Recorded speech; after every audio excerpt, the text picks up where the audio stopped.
Lorraine Pascal, and their team captain, John Richardson. And facing them tonight, our top answer is Vernon Kay. Achtung, baby, it's Henning Wehn. And their team captain, Sean Locke. Now, welcome your host, Jimmy Carr. Hello and welcome to 8 out of 10 Cats, a show about opinion polls, surveys and statistics. Did you know, for example, 32% of Britons aged between 25 and 39 live at home with their parents? I guess that can be awkward sometimes. For instance, if you're a grown-up who's currently watching this with your parents, why don't you all just take a moment to imagine each other having sex? See? Awkward. Only 1% of Brits don't own a TV. You know what I call people like that? Anything I like, they're not going to see this. And 15% of men have never touched a vacuum cleaner. I've never touched a vacuum cleaner. In fact, I've literally no idea how it got up there. Right, let's get started.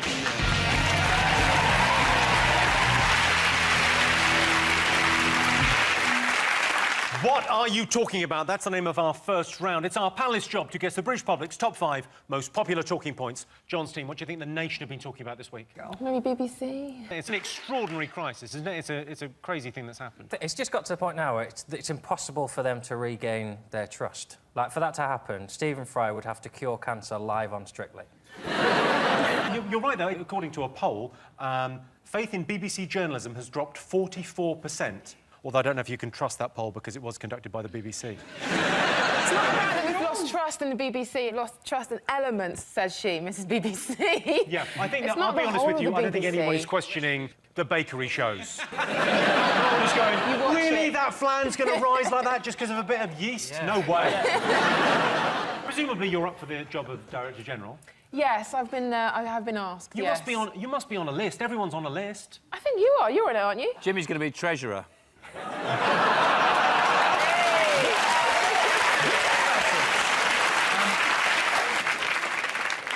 I think it's ridiculous, this idea that the BBC have lost trust. If you compare it to, say, News International, when they had phone hacking, they did their own investigation and they completely covered it up for years to the point where it's caused the Leveson inquiry, whereas the BBC made a mistake and they went, yeah, we've made a mistake. So I think this is a little bit of a witch hunt here against the BBC, usually by forces that have other purposes on their mind. Well, what do you think the of evil Murdoch empire? I don't think the BBC have lost trust. I just think they should sack loads of people who don't do their job properly. Yeah. The BBC, fundamentally, as an institution, still works. I mean, Newsnight, basically, they were doing reports based on what was written on bridges. Like, Gibbo's a nonce. Someone's written, Gibbo's a nonce on a bridge. You go, well, Gibbo must be a nonce then. The thing is that it doesn't help yourself, the BBC, because you turn it on, it's the lead story in the news. I've been listening to 5 Live for the past 2 weeks, and all they talk about is Newsnight. It's like, fellas, put the gun down and step away. The problem is the BBC is the state broadcaster, and in Britain there is such a hefty scepticism towards anything to do with state that the moment there is any shortcomings, everyone just jumps at the opportunity. And so then it is... In a way, Britain is the last bastion of communism in Europe.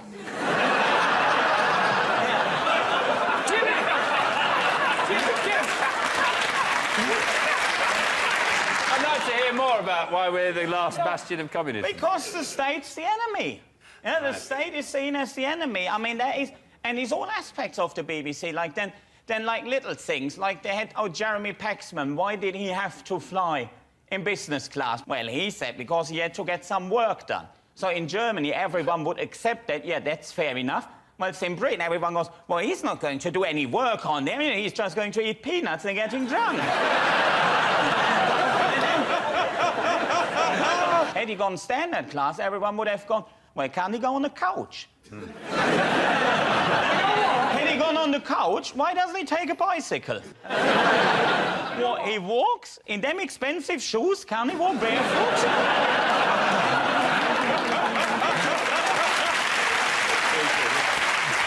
OK, George Entwistle. George Entwistle. So he was in the job 54 days and he was given a full year's salary, £450,000, to leave. David Mellor said he had the leadership qualities of Winnie the Pooh, which I think Man managing Tigger cannot be an easy job. Have you ever been in a meeting with him? I'm very aware of what the wonderful thing about Tiggers are. You've got to get this report finished, and there'll be plenty of time for bouncy.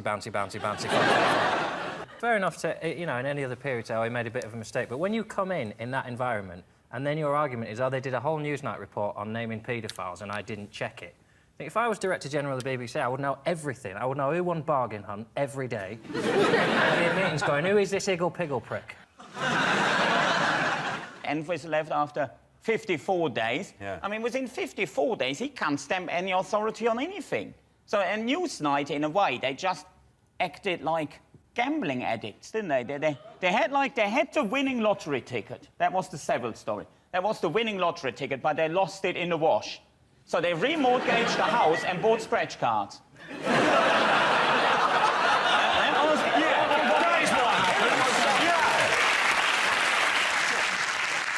I don't get the difference, right? Well, I do now. I've realised when you resign, you get paid. When I worked at B&Q, I got sacked for building an A-team style tank out of company materials. And I stupidly stuck around until they gave me my marching orders. I should have resigned. I shot a hole in the wall and fucked off. But I didn't, I just kept building. It's funny, he's touched on something which I really wanted to talk about. Really? Yes, yeah, it was where Philip Schofield will be working soon, because I'm really surprised he hasn't had more crap from this, because that bit where he basically handed the Prime Minister a list of names of paedophiles. Not only did he partially start off this witch hunt, he made the Prime Minister look good. Yeah, well, the problem... The Prime Minister looked really together, didn't he? What was the Prime Minister doing on ITV? Where is he on next? Like, Nuts Magazine TV?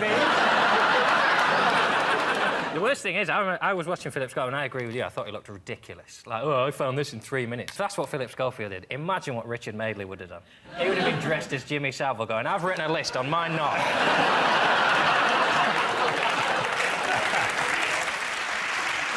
Let's have a look and see whether the crisis at the BBC is one of the most talked about things over the last week.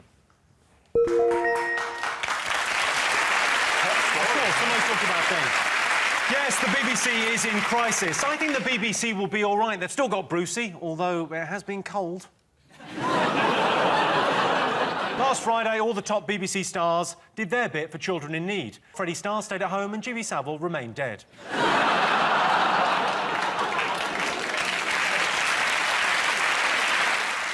All right, Sean, what else has the nation been talking about this week? Is it the fact that Abu Qatada, like Peter Andre, won't be going back to Jordan?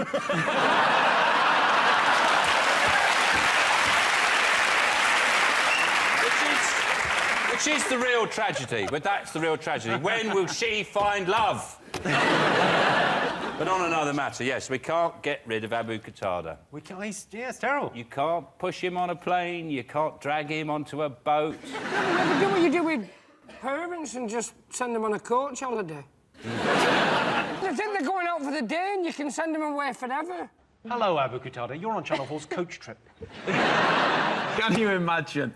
Oh, well, this fella turned up early, suspected terrorist. Can't believe it. We put him at the back, he'll be fine, give him some sandwiches and a can of fizzy pop, he'll be all right. Is it true it's going to cost £5 million? £5 million? Well, that's a year. That's a whole year to keep him in the country, so well, that's all not right, unreasonable. Yes, £100,000 a week, because apparently he's watched by 60 police officers, and there's cameras and microphones all over his house. 60? 60 police officers. Don't they get in the way of each other? Well, I think they're on... What's he doing, running around like a lunatic? He runs around loads, so it costs more money. Just constantly going, he can't see me now, can't see me now. There we go. Where is he? Where the fuck is he? He's been filmed all the time in his house. Now, technically, we own that footage because we're paying for it. Now, he's going to fall over, he's going to stub his toe. He should have a one-weekly highlight package. Abu's been framed. That's what I'm pitching it as. And he's going to be pretty sexually frustrated, I imagine. If you've got cameras all over your house. Like, week one's just him getting a bit annoyed. Then week two, his showers are getting a little bit longer. Then by week three, he's just looking down the lens going, it's happening now. You watch if you want, but this is going to finish very angrily. Little glimpse there into John's world. Well, I think that Abu Qatada, he gets a lot of unfair press here in the country. Like, it's always described as the nightmare neighbour. How can that man be a nightmare neighbour? I mean, he's not allowed to leave the house. He's not allowed to have visitors. The police is always on the doorstep. He's an absolutely brilliant neighbour. And also, if you've got a parcel coming, you can say, leave it at Abu. Yeah.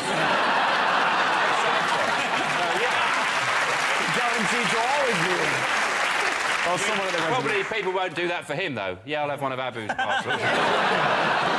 OK, let's see if Abu Qatada getting released is one of the most talked about things.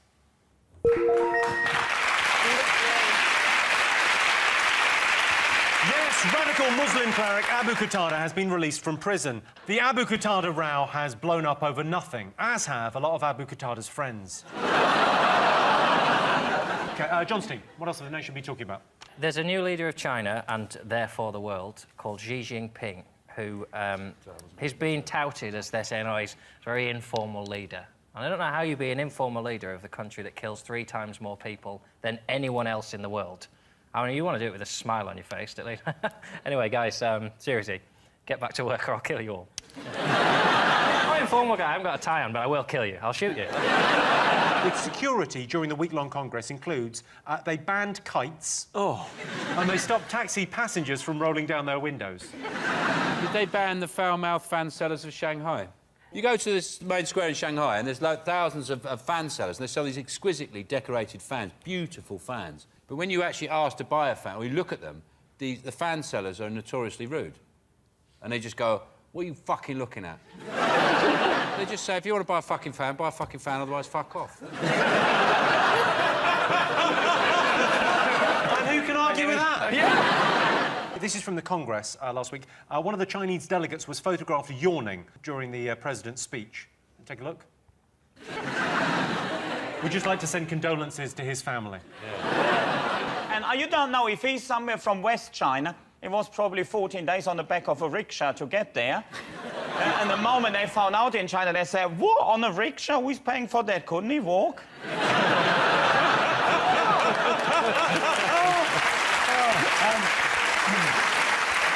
Well, I can tell you it's not in our top 5, but last week China underwent a once-in-a-decade transfer of political power. China has really changed. It no longer has an autocratic, ruthless, militaristic leader called Hu Jintao. It's now governed by an autocratic, ruthless, militaristic leader called Xi Jinping.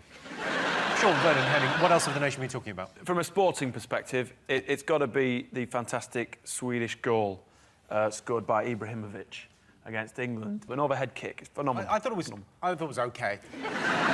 What's phenomenal is he took his top off and he got booked. Oh, yeah, if you He score got a booked? goal like that, he should have been allowed to take all his clothes off and have sex with a penalty spot. And we should have all had to just wait until he finished. Why do you need to take your top off? I agree with the ref. The ref's got no choice. It's FIFA regulations. He has The rules, isn't it? Rule 17. Yes, exactly. And I'm... Rules are important, aren't they, Henning? Now, well, let me tell you that the best goal ever will never, ever be scored in a friendly game. Yes, I agree. So, show it on the big stage when it matters. What's the favourite German goal? Anyone we've scored in a World Cup final? Their favourite goal is getting hold of Poland. Johnny, what's the thing that you're proudest of? Because I imagine that'll be, for the rest of his life, that'll be the moment he's most proud of. For me, genuinely, Yeah. you really want to know? Yeah. One time I told a builder to fuck off with a quote. One time you... A builder came round with a quote and I just opened the door. I was in the early stages of pissing myself and I went, just fuck off. I didn't even discuss it with him. He came round and went, it's going to be about when just fuck off. I was in the early stages of pissing myself. It's the funniest phrase I've ever heard. Yeah. Why did you open the door, then? No, because he went... Polite. Because, right, I actually thought he might have a good quote and I wouldn't mind pissing myself for the... good price. I actually squeezed the end of my penis and ran to the toilet.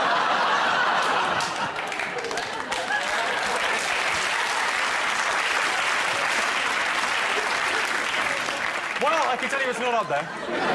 But Swedish striker Zlatan Ibrahimovic has scored the greatest goal ever against England. This is the most amazing football feat since John Terry managed to persuade a jury that he's not a racist. OK, fingers on buzzers, 3 more things to get. What do you think? The I'm a celebrity thing, isn't it? It was an incredible thing this week. One of the tasks was one of the girls had to eat an ostrich anus. That must have tasted like shit.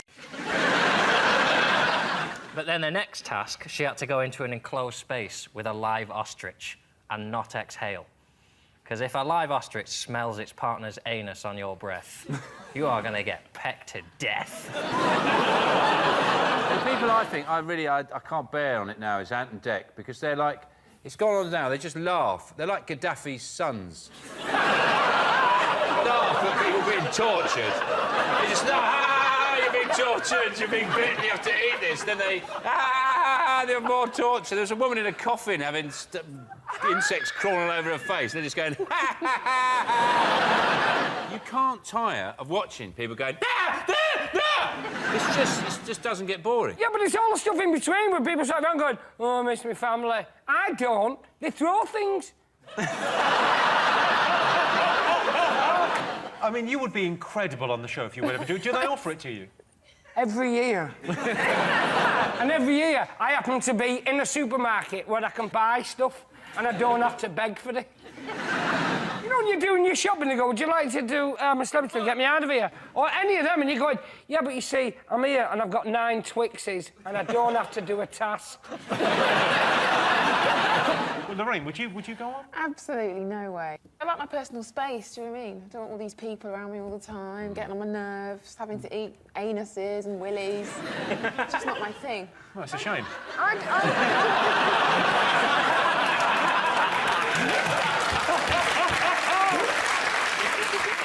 Let's see if I'm Celebrity is out there.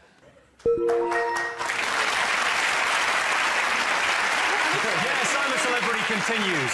I'm not saying the celebrities this year are unknown, but they were asked to turn up with a utility bill and 2 other forms of ID. Previous winners include Joe Pasquale, Phil Tufnell, Tony Blackburn and Christopher Biggins. And if you want to see all those winners together, head to the Marlow Theatre in Canterbury for Puss in Boots. OK, fingers on buzzers, 2 more things to get. What do you think? Is it the story about... I didn't mean this to rhyme. Frankie Dettori. It's a story about Frankie Dettori. Fun time, Frankie. And there's rumours that he will be soon charged for cocaine in the French... some French race meeting. Yes, he's certainly been accused of taking cocaine. Frankie has not admitted taking cocaine as yet. I'm not a big horse racing fan. I don't really like it. As far as I'm concerned, it's just an excuse to give short people jobs. Why don't jockeys ever do panto? It's weird, isn't it? Do you think they had an agreement with the dwarves? They met up in a car park late at night. With weapons, they had, like, clubs and knives and spanners. And they went, OK, OK, you don't ride horses, we won't do panto. And that's then an agreement. What annoys me about people who get caught doing drugs is loads of people do drugs and they just do drugs, but then when celebrities and special athletes get caught, they describe it as a moment of madness. It wasn't a moment of madness when you decided you wanted some cocaine, you went and bought some cocaine, and then you did the cocaine. I'll show you a moment of madness. You want to see a moment of madness? That's what a moment of madness looks like. Call that a moment of madness? Go on, then. Go on, then. I don't want to be in the papers for killing you. Moment of madness? Me killing you and trying to eat your hair. Lorraine, what do you think of Frankie Dettori? Do you think it's ever acceptable for sportsmen to take recreational drugs? No, of course not. I know he does it to stay slim. It's not performance enhancing, though, is it? Well, I suppose it is for a Well, it is, jockey, because the horse is going to go faster if you're lighter. Really? If you're lighter... Right, I love the way you've explained that, because now I know why I was never a jockey. That was the RSPCA, Johnny. Stop that.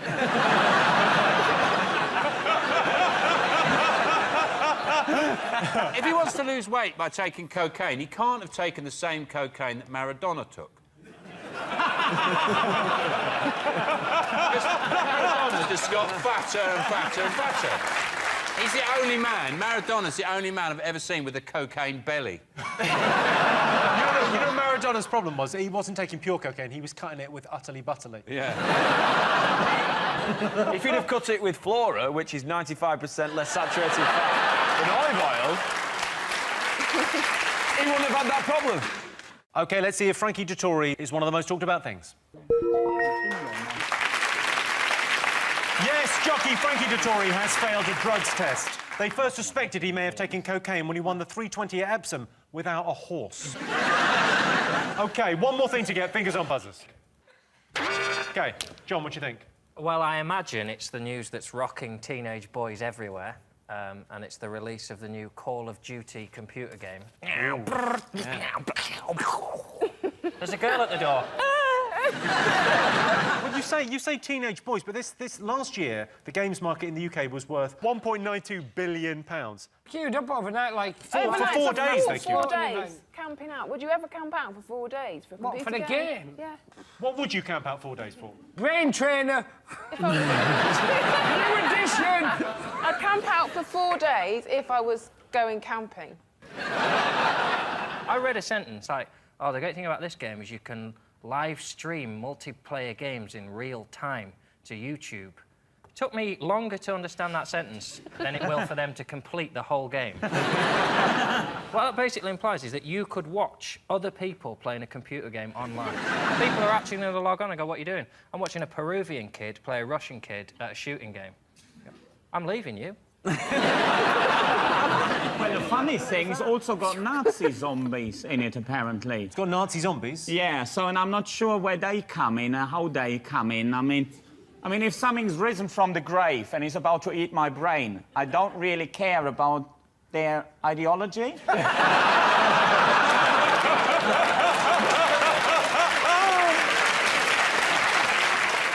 I was playing a Japanese gentleman at FIFA, and he didn't speak any English throughout the whole contest. It was me versus him. He beat me 9-0.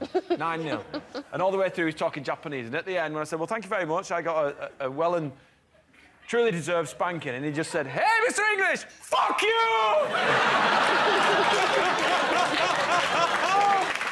Let's have a look and see if it's up there. Wow. Yes, the new Call of Duty computer game has been released. Call of Duty Black Ops 2 is the most exciting, futuristic, slick, engrossing, brutal, Hollywood-produced reason you're still a virgin at 30 ever. So those were the most talked about things this week. But in other news, the CIA has been rocked by revelations that its chief, General Petraeus, had an affair. General Petraeus was betrayed by private emails. Private emails is now facing court-martial. This is the most disappointing thing to happen in the American espionage community since Brodie's wife stopped getting her norks out in Homeland. And the Church of England have announced the Bishop of Durham is to become the new Archbishop of Canterbury. He's made up, as is his religion.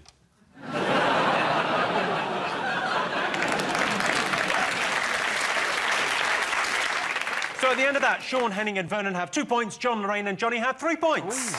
Our next round is pick of the poll. Sean, Henning, Vernon, your turn first.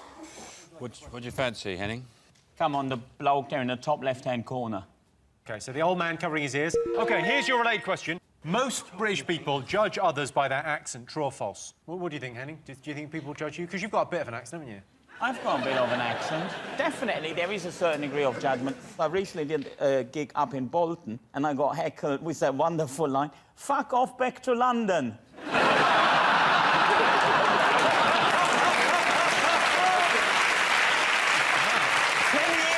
10 years of listening to Chaz and Dave finally paid off. Sean, what do you think? Do you think British people judge others on their accent? Oh, well, I judge people long before they've opened their mouths. So... Saves a lot of time, doesn't it? Straight in there. Yeah. But I think it's interesting because, yeah, everyone, you know, there's a sort of, what's the word? A contingency in your voice, and it moves around, and you can change certain things. But the only really way you know how someone speaks is when they sneeze. And that's the true voice. You can't put on a sneeze. I was walking down the street, and I lived in East London, and there was this old Cockney walking along in front of me, like this. And then he was building up to a sneeze, and he actually went, hey. And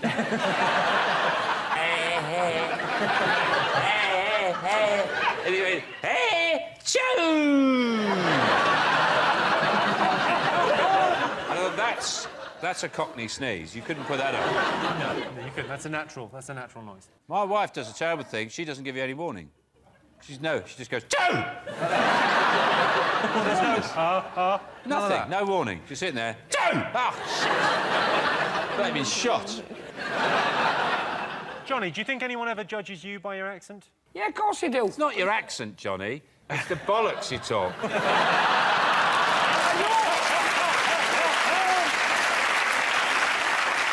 I know that I'm judged by my accent because there's certain letters, there's certain vowels that I miss out.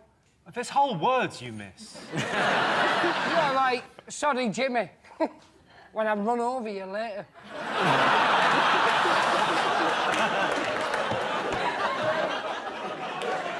John, 81% of people admit changing their voice depending on who they're talking to. Do you do that? You change your accent? No, James. I acquire accents quite quickly. And if I do gigs, if I go to a town, I instantly start thinking in the voice of where I am. Does that not sound like you're taking the piss, though? Exactly. If I've been doing gigs in Newcastle and you sort of go to a club after and you go, oh, cheers, mate, and you say, oh, fuck. I get the shit kicked out of me. Well, I'm no good at accents, but I can do them if I've got key phrases. So if I'm trying to do Scouse, if I'm trying to do a Liverpool accent, I have to say, I want some chicken and a can of Coke. Hey, that's not bad, though. Before I can start. And I can do Belfast, but only if I say, Ginger and Community. All right, so what do you think? Let's get some answers on this. Most Brits judge people by their accent. True or false? What do you think, Sean? True. You're going to go true? What are you going to say, John? True. I can tell you the answer is false. Only 25% of Brits say they judge people by their accents. Rubbish. Over generations, our accents become hardwired into our brains. For example, Chinese people find it difficult to pronounce R's, Germans struggle with W's, and girls from Essex find it almost impossible to say no.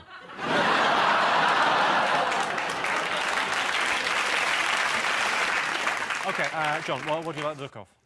Should you have the garçon, the waiter? The waiter, OK, you've gone for the waiter. We asked our studio audience, what do you prefer, home cooking or fancy restaurants? It's got to be home cooking. It's got to be home It's got to cooking? be home cooking, otherwise I'm out of a job. How many of the recipes that you've cooked on telly do you think people have done at home? What are you saying? I watch your shows, but I don't bake muffins. That's all I'm saying. I've done one of Hello. those. No, look. I'm leaping in here. Lots of people cook. He cooks my recipes. I cook my recipes. Yeah. I've made recipes. What does that And say? they're lovely. I mean, the thing is, I don't think it's about fancy restaurants anymore, is it? People don't really like fancy restaurants. They want some, like, nice home cooking or just like a steakhouse or something. OK, well, John, how do you cook at home? How do you prepare a meal? Oh, you spend your afternoon with a little bottle of wine doing your prep, don't you? You get it all in your little bowls and your jars. Do you really? You spend the whole day cooking it? Absolutely. And don't have people around either, they'll ruin it. Pesto. I make the best pesto going. I should have it in jars in restaurants. No, he was very proud. He told me about his pesto he cooked, and he's very proud of his pesto. Give a man a fish, he'll eat for a day. Teach a man to make pesto, he'll end up with a massive company. Some people call a fancy restaurant the difference. For some people, like, you know, who eat at KFC, going to Nando's is like, ooh. Nando's is basically KFC for people who can use a knife and fork, isn't it? Well, we asked our audience, what do you prefer, home cooking or fancy restaurants? What are you going to go for, John? What would you Home cooking. Home cooking. You think home cooking, and and Sean, you're going to go for restaurants, He right? doesn't Yeah, agree. we go restaurants. Yeah, maybe restaurants. OK, well, I can tell you, 64% of our studio audience preferred home cooking to restaurants. I still like my roast chicken exactly the way my mum served it, in a furious silence after a huge argument with my dad. So at the end of that round, it's 3 points to Sean's team, 4 points for John's team. And the winner is the name of our final round. And here is your question. Worst thing about guests staying overnight? The worst thing about guests staying overnight is with me that in the morning they expect this big fry-up. Right, they want bacon, eggs, the whole works, because they just think I'm going to cook all the time. But for me, I'm like, shreddies, milk, then sling it. Do you know what I mean? That's what I'm going to get. It's when you wake up at breakfast and they're in the kitchen already and you think, who let you out? I bolted that.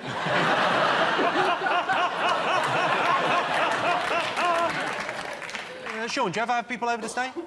Oh, God, I love it. Guests. My house is just open house. It's just... I have constantly at least 4 pianists staying in my house just to keep the...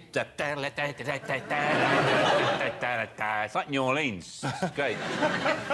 I'm just cooking and people... Yeah, I do. I like having people around. Trouble is, it's persuading them to stay. But you are always exhausted after, aren't you? Yeah. Because, I mean, whenever I've got guests over, there is that degree of exhaustion because you feel that degree of responsibility. Also, you're not sure in your own house. You've lost track of what is considered tidy and what is not tidy. You think, yeah, well, there might be a broken window, but as long as the pigeons don't fly in, that's all right. John, do you ever have people stay over? Sometimes, yeah. I mean, well, the worst thing is knowing that you're looking after them better than they look after you. You've got to have to give them clean bedding, and I'll put a bed out, and I'll cook them breakfast. And then you go around their house, and they open up some cupboard and pull out this sticky, horrible sleeping bag that they've had for 15 years. And every rank mate they've ever had's come round, yeah? We just seal them up in this at night so they sweat and their feet really must out. And then they just pull it out for you, and they go, why don't we just share bathwater and, you know, not flush the toilet either. And then when they come around mine, I do them a little duvet and a little, put the bed out and a clean pillow. And then just sometimes I think, oh, sod off. Didn't bother coming round. And then they leave and I think, oh, actually, I wish they'd stayed. I mean, I imagine, Johnny, you're pretty much a perfect house guest. No, my worst thing, people... I can say he really is. My worst thing about people staying over is pointing out that your house is not a house, it's an abandoned school and you're a squatter. Johnny's family were on Family Fortune, and they won a jacuzzi. So I would imagine that if you're a guest at Johnny's house, you can nip next door. My brother won a jacuzzi, but he's still living with my mum and dad. Oh, really? So it wasn't a big bonus. Have they plumbed it in yet? Have they plumbed it No, in? he sold it. He sold it. He sold it. And he bought loads of cider. The thing is, the dimensions of the jacuzzi were exactly the same as Johnny's brother's backyard. So It wasn't his backyard, it was his parents. And you gave him a jacuzzi. What more tells a man that he's going nowhere? So we had to sell it. And when we sold it and he got the money, he got really drunk. He had 2 fights in the park. And he bought me a fucking kite, which meant I couldn't vote in the Chinese elections. He genuinely did. He bought me a kite. I've never had a headache on exactly half of my head before.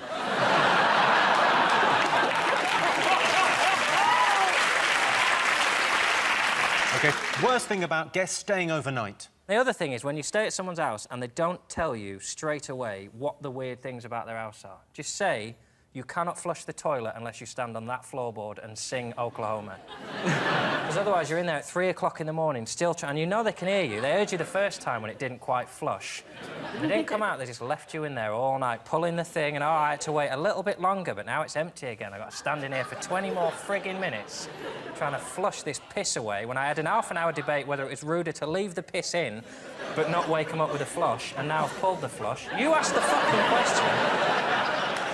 Because you're quite fastidious. I imagine you don't like people using your stuff. I don't mind them when I give them stuff. Don't help yourself to stuff. I mean, make yourself at home, that's a cliche, isn't it? You say it, but you don't mean it.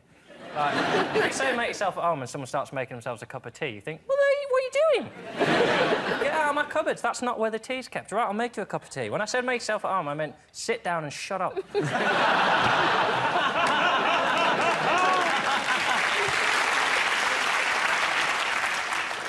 Is it the mess? That's basically it, yeah. Clearing up after them, I'll give you that, yeah. Yes, the worst thing about having guests staying over is cleaning up after them. Everyone's welcome at my house as long as they take their shoes off at the front door and then put them straight back on and fuck off. Well, that sound tells me it's the end of the round and the end of the show, which means the final scores are Sean, Henning and Vernon have 4 points, John, Lorraine and Johnny have 4 points. It's a dead heat. Everyone's a winner. Thanks to all our panellists, our wonderful studio audience, and to all of you watching at home. That's it from us. Good night.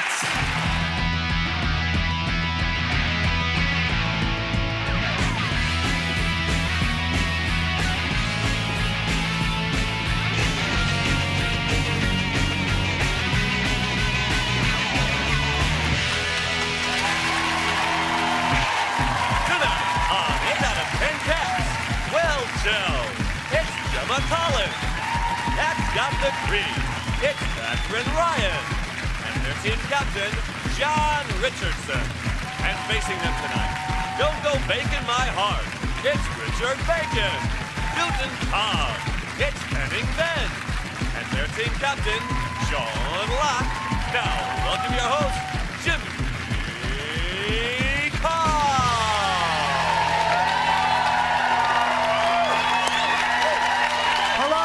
Welcome to 8 out of 10 Cats, a show about opinion polls, surveys and statistics. Did you know, for example, 1/3 of people flush the toilet while still sat on it, which I believe is known as a Manchester bidet. It takes the average person 7 minutes to fall asleep, although that can drop to under a minute if you're going out with John Richardson. Which you're not. No one is.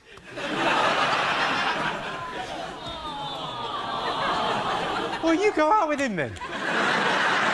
And 25% of women have difficulty experiencing orgasms. They could try having a threesome with me and their more attractive sister. Might help, might not. I'm just saying, let's give it a go. Right, let's get started.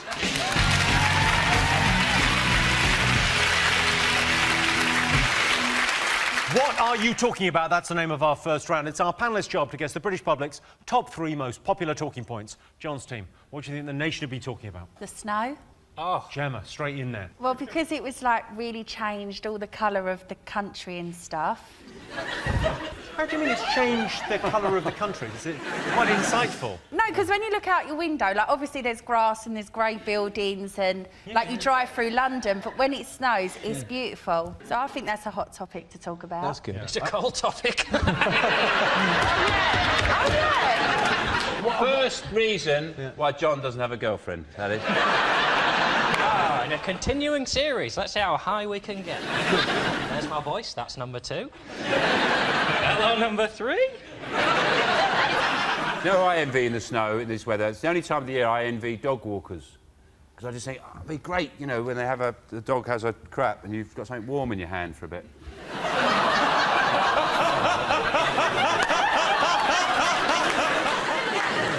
Have a look at this car. This is a driver that basically... He cleared his windscreen. How could he possibly have an accident when he's prepared that thoroughly? That's not a cleared windscreen, that's a glory hole. I've seen holes like that in Louis Walsh's dressing room wall. Do you know what I did to de-ice my car? I'd boil like 3 kettles, and then when they were hot, just chuck one over it. That didn't crack the window screen, though. Excellent intervention from Gemma Collins, yeah? Why? Because you're putting boiling hot water on cold, so it can crack. I can't believe we're getting science. Yeah. I'm really impressed. We're doing a bit of science together. So hot water on cold, don't do it. Yeah, because it will crack and shatter and it could be dangerous. Because it expands too quickly, isn't it? Yeah. It was very busy. It was very busy, though. A friend of mine works in a puffer jacket factory. And he said they just can't kill the geese fast enough. He said, we're in there just... So they're just chucking grenades in there now.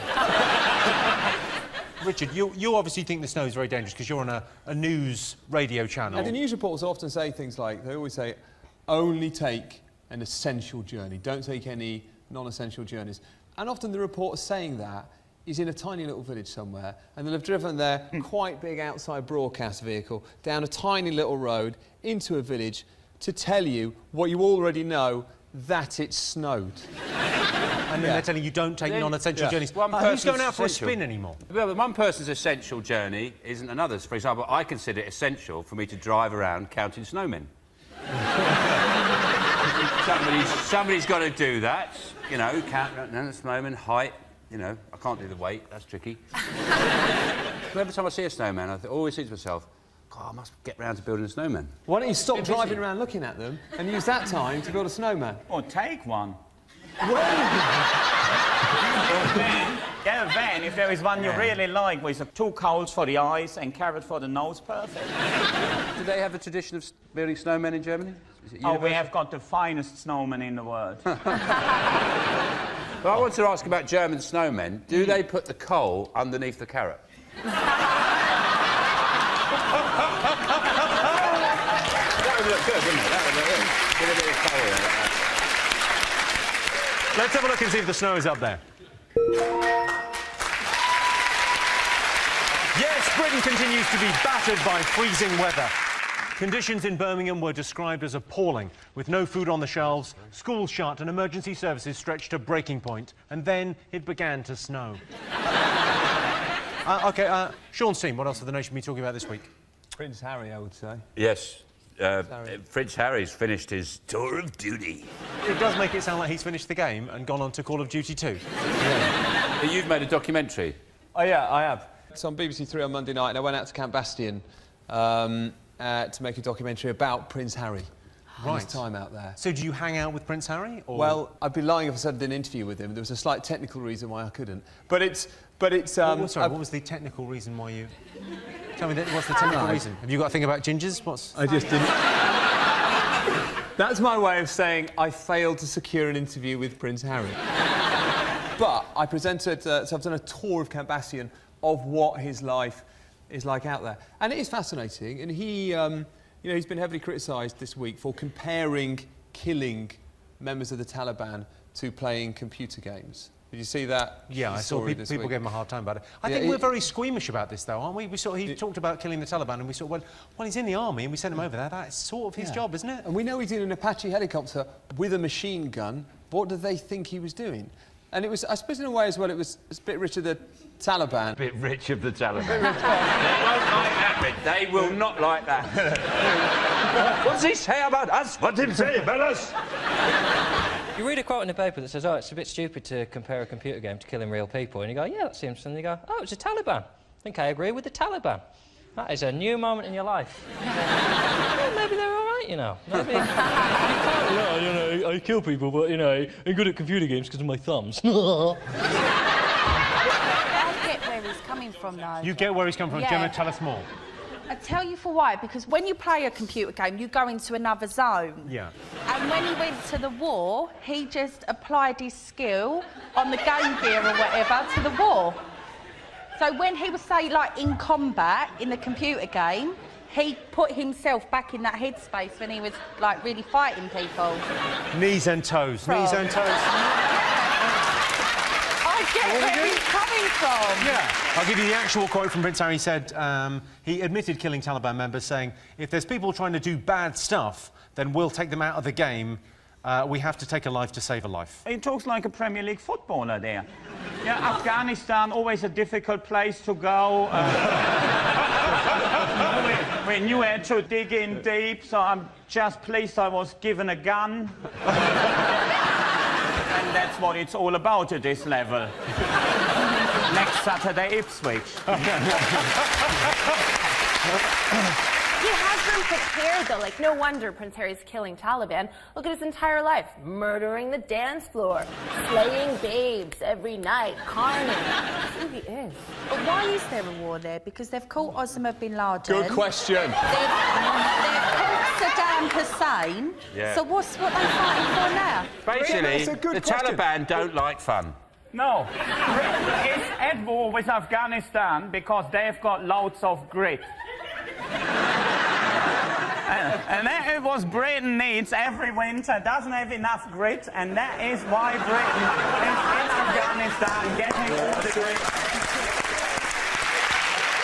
I just think it's all a waste of money. Like, you know, these wars cost money and stuff, surely. They do. It's a waste of money. It's You're a the waste... people that gave us vajazzles. Let's not start. All right, I'll let you out. Let's have a look and see whether Prince Harry is up there. Yes, indeed. Prince Harry has returned from Afghanistan. No one's quite sure what Prince Harry's going to do next, but he's served in the army and his mum died when he was young, so he could go a long way on X Factor.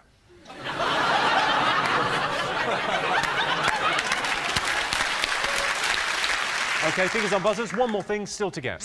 Is it the smell that came over from France? The smell in the week was released and it came directly across. Did people not know about this? Yeah, I knew about it. Sorry, Jimmy, what was it? What did it smell of? Well, it's apparently it smells of sweat, garlic and rotten eggs. According to reports, it's called Mercaptan. Mercaptan, and it came from a French factory, didn't it? And then it wafted over... It wafted over the channel. Yeah, well, I mean, it's impossible to comment on this without being anti-French. So why try? You know it must be bad when even the French notice the smell. Well, I think... Could you smell this in Essex? No. We would not have come out of our houses if we'd have smelt it. But then equally, I think the bigger debate is, what if you were a village sort of 5 miles away and you knew you could smell it in the other village but not in yours? Would you drive to smell it? You know who you are? My sister had a boyfriend who would purposely go in the loo after she'd been in there and be like, yeah. And she was like, don't go in, don't go in. And he was like, I'm not, I'm just getting hand towels. It wasn't me, can And we you. just say? We just clear that out. I think it was glad to see, because they were calling it La Pong. It's nice to see Pong getting a bit of work without Ping piggybacking on it. Because Ping got the big microwave contract about 20 years ago. Poor old Pong's like, you're off out again? Yeah, I'm doing the microwave gig. I'll just wait until someone plays that game from the bloody 70s again. Poor old Pong. The thing that is concerning, like, everyone's going on about the smell, but what if there is some bad stuff in that gas that has got into our bodies if you did breathe it in, and it's like eating our organs and you don't know it? Could be melting our brains. It could be, it could be. People my age don't really watch the news because they find it boring. How old are you? 32.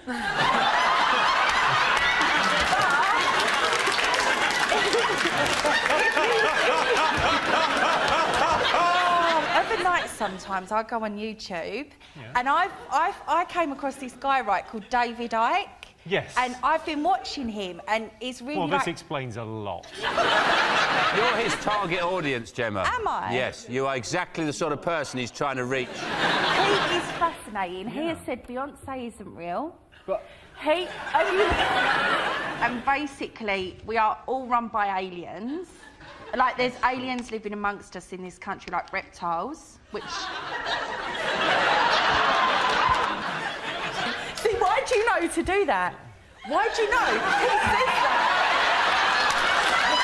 David Icke says they pull off their... he shows it on the thing. They pull off their faces? Yeah. Well, I imagine when you take the fake tan off, it looks different. Yeah. Why should we just believe that this gas has just come? Why did it come? What is it doing to us? You sound like you've just smoked your first joint. I haven't. Well, I can tell you the French gas leak is not one of the most talked about things this week. But after extensive investigation, the cause of the foul odour was narrowed down to 2 possible sources: everything in France or everyone in France. OK, fingers up, buzzers. One more thing to get. Go ahead. Is it the fact that everyone in the world's a lizard? I assume so, because I didn't know until this evening. I'm only learning this now. Have you ever watched a lizard? Have you ever watched a lizard? There's no way lizards could take over the world because they're so fucking slow. They're like this.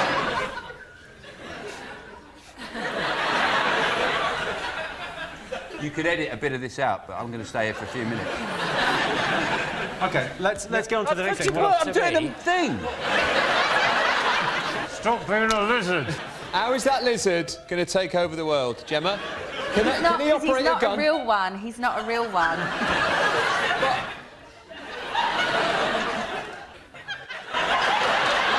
He's right, Jimmy. He's right. John's team.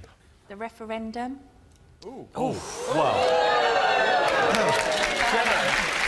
There's this bloke called David Cameron. There's this referendum's come about, and we've got to sort it out. And this is where I'll come to you. Because I know what the word is, but I don't know really what a referendum is. It's like getting your news in Braille and you're wearing gloves. They're saying we're going to have a referendum, which is a vote on whether we're in or out of Europe. That's what That's what it was about. Yeah, I know now. That's it, yeah. I think what we're proving here is that there should not be a referendum on Europe. Cameron says that the British people should have their say. No, when the British people vote, they keep Rylan and Spidey in. You don't want to do that. I mean, that whole nonsense debate here in Britain, if Britain is in Europe or not, what a nonsensical debate. To anyone who thinks that Britain isn't in Europe, you can smell France.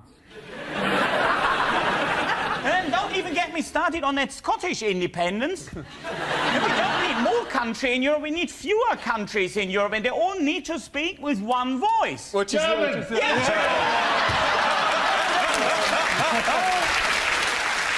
have to understand, like Germany versus Britain, Italy versus France, we all hate the Dutch. Yes, of course we all hate the Dutch. They're horrible. That's not a point I'm trying to make. No, we like the Dutch. No, they're awful. We like the Dutch. No, they're absolutely awful. We hate the Germans. We don't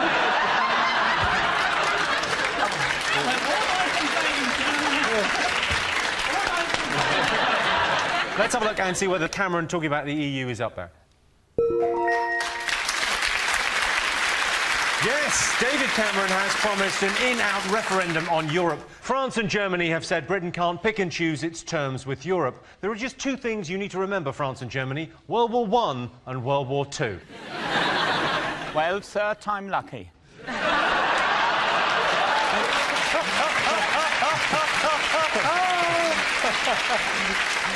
They'll do it again. They will. They'll do it again, won't you? They'll do it again. We're really up for it. So this is what it's like if you listen to radio in German and you can understand German. This is what they're saying all the time on the radio. When you're in Germany, I don't know what they're saying, but it's the stuff like this. It's just they're just shouting it to each other. Yes, this time we will do it. It's a bit like England before any World Cup.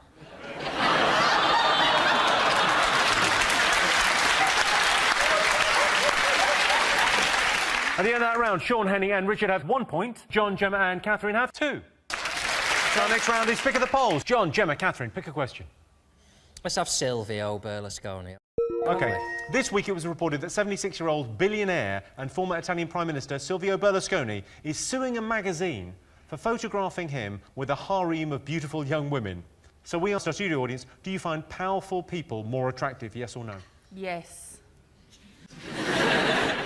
You know that book, 50 Shades of Grey? Yeah. The guy Mainly that was in it was a very powerful, like, he did turn out to be a weirdo, but he was really powerful, and he had that hold over that woman, and it just shows you that women do like that sort of thing. Wasn't so much a hold as a clamp. Yeah. You've got a bloke that, like, just ain't powerful, you just don't want him. No, yes, I do. Do you? Yes, I do. I want someone who's at the end of his rope. Someone who's got no more to lose than he already has. I want someone grateful. What about you, John? Do you like a powerful woman? Well, I was so sure you were going to say powerful man then. Yeah. Power, just for power's sake, is boring, isn't it? If they're powerful because they've done something, like a rhino is powerful. Rhinos don't do anything. No, but that's what I'm saying. I wouldn't shag a rhino. If a rhino had done something amazing. You would then shag it? Well... The way I understand it is that they always say women like nothing better than a man that makes them laugh. It's just an absolute shame that women find nothing funnier than £1 million in the bank. What about you, Richard? What do you think? Well, there are people who are powerful who are attractive as well. So Barack Obama is... he is also attractive. Thought you were going to pick a woman. Yeah. Some people used to find Margaret Thatcher attractive, didn't they? Oh, yeah. I look at her, I think, war. I would fuck her like she would fuck a northern town.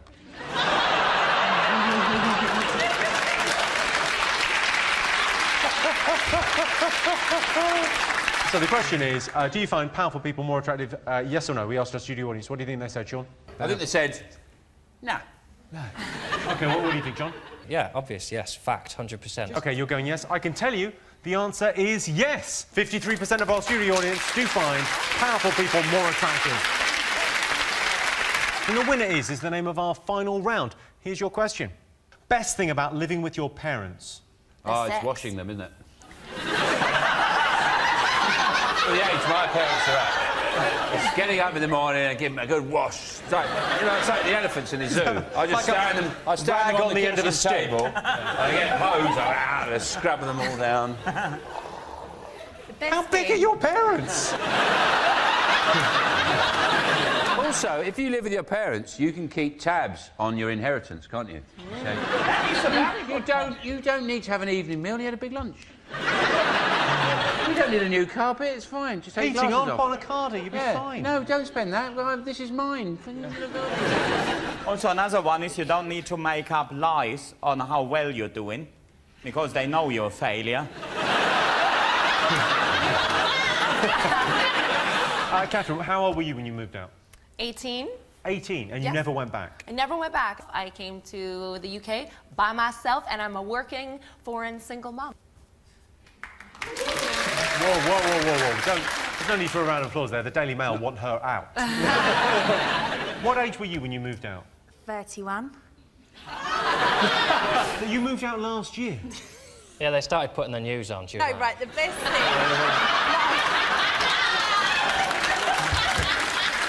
You moved out last year. Well, the best thing about living at home with my mum and dad was I used to ring them from the bedroom and say, can you put the kettle on, and stuff like that. And I know it sounds really bad, but we are from Essex, and that's what you do there. But what if you, well, in that paper when you get back, because I think the hardest thing would be making excuses. If you want to bring someone back and you live with your parents and you've got to pretend they're like your housemates. Just do it in your front room. I moved in here quite young, yeah. Hang on a second. Hello. Just do it in the front room. If your mum and dad are upstairs, just take them in the front room. Just take him in the front room. What a lovely thought. Yeah, this is a weird one. I know I'm usually upstairs and you're down, but I'm downstairs shagging and I am gasping. Best thing about living with your parents. So what do you think? It's cheap. That is the correct answer. Give you that. Yes, the best thing about living with your parents is not having to pay bills. Just because you live with your parents doesn't mean you can't have a life. My mate lives with his parents and he got lucky the other night. Crispy pancakes for tea. Well, that sound tells me it's the end of the round and the end of the show, which means the final scores are Sean, Henning and Richard have 1 point. John, Gemma and Catherine have 4 points. They're tonight's winners. Thanks to all our panellists, our wonderful studio audience, and to all of you for watching at home. If you want more, tune in to 8 out of 10 Cats Uncut on Tuesday. That's it from us. Good night.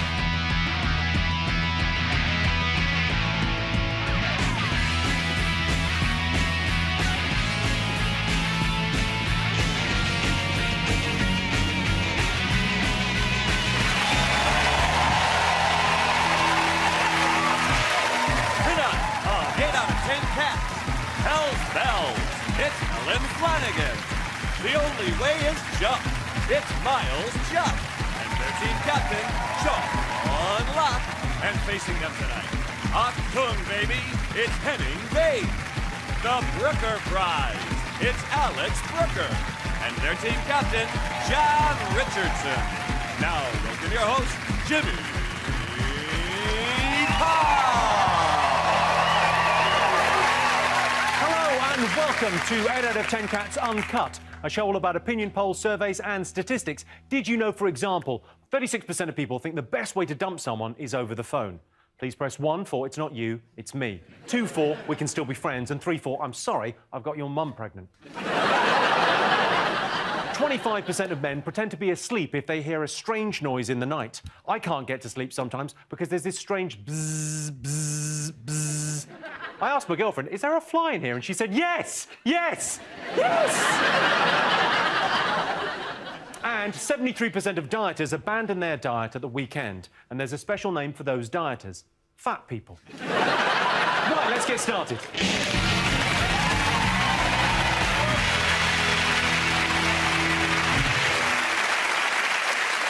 What are you talking about? That's the name of our first round. It's our panellists' job to guess the British public's top 5 most popular talking points. John's team, what do you think the nation have been talking about? What have you been chatting about? On Tuesday, England won the World Cup, didn't they? England! England! Hey! Who are you?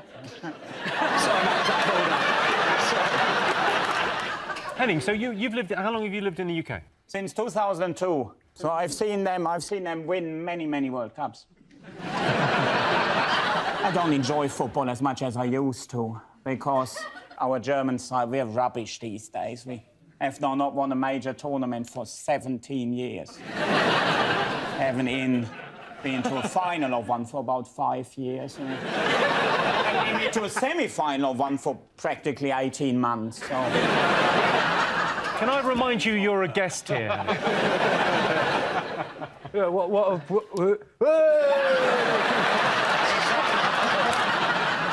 You a big football fan, Helen? Yeah, I like football. I think it can be quite exciting. But I've been away, so I haven't actually caught up with the news. So they had this. They had a game that basically got them towards the World Cup. Yeah. So who was that against? It was against. They beat Leeds. They beat Leeds. No, they didn't. So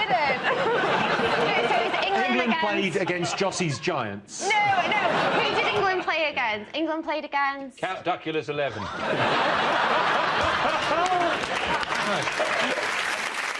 They played Poland. The Poles, they looked ill, though, didn't they? I thought that. The Polish people in general, they look fairly ill. whoever they replaced, so they always looked as if they hadn't slept for 3 weeks. They've had a tough time of it historically, to be honest.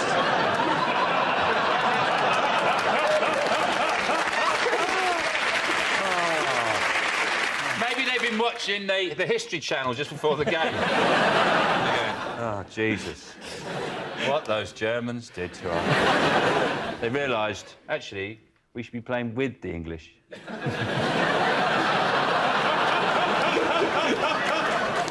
Sean, if it was a choice, OK, between England winning the World Cup and Chelsea, your team, winning the European Championship, what would you go for? Well, one that's not plausible, is it? I think Chelsea are a good side. Just literally no chance of England winning the World Cup. You say that, but on the other side... Hey! Yeah. John, if it was a choice between England winning the World Cup and Leeds not being relegated again... Somebody's Googled football this week, haven't they? Funny is now they're starting to wheel out all the statistics, isn't it? Like, that England hasn't lost a football game in Brazil since 1972. Well, Germany hasn't lost a world war since 1945, but all amounts to very little. These are all good stats. They're really getting me up for it. I think we're going to win. I think obviously the big story is that Roy Hodgson, he gets us to the World Cup, and they don't even give him 12 hours. Like, his duvet's still warm, he's just got out of it, and there's, like, Roy's a racist on the front cover of The Sun. This ridiculous story about him, part of his half-time team talk was this joke, a motivational joke, about 2 monkeys in a spaceship and an astronaut. And the joke is that the NASA speaks to the first monkey and says, switch on the retro boosters, and the captain's then in the second monkey, do this, whatever, and that happens. And then they show the astronaut, he goes, I know. He said, feed the monkeys and don't touch anything. And he told that joke, and then he was saying to the players, feed the monkey, meaning he meant Andros Townsend, as in he's the main man. But it's been taken by the press as a racist statement. It's just an old joke, isn't it? He's done nothing. The ironic thing about it is it's an old Irish joke. It used to be, it used to be a racist joke about the Irish. And Roy's gone, I know what, it's a bit racist. I'll just say astronaut. I won't say Irish astronaut. He thinks he's removed. Racism point, not He's seeing. wily. So the players came out in sport. I just don't think they've understood yet. I think the penny will drop in the midweek that they think he was being racist, so that's why they're going, it's ridiculous, right? Oh, what? He's not...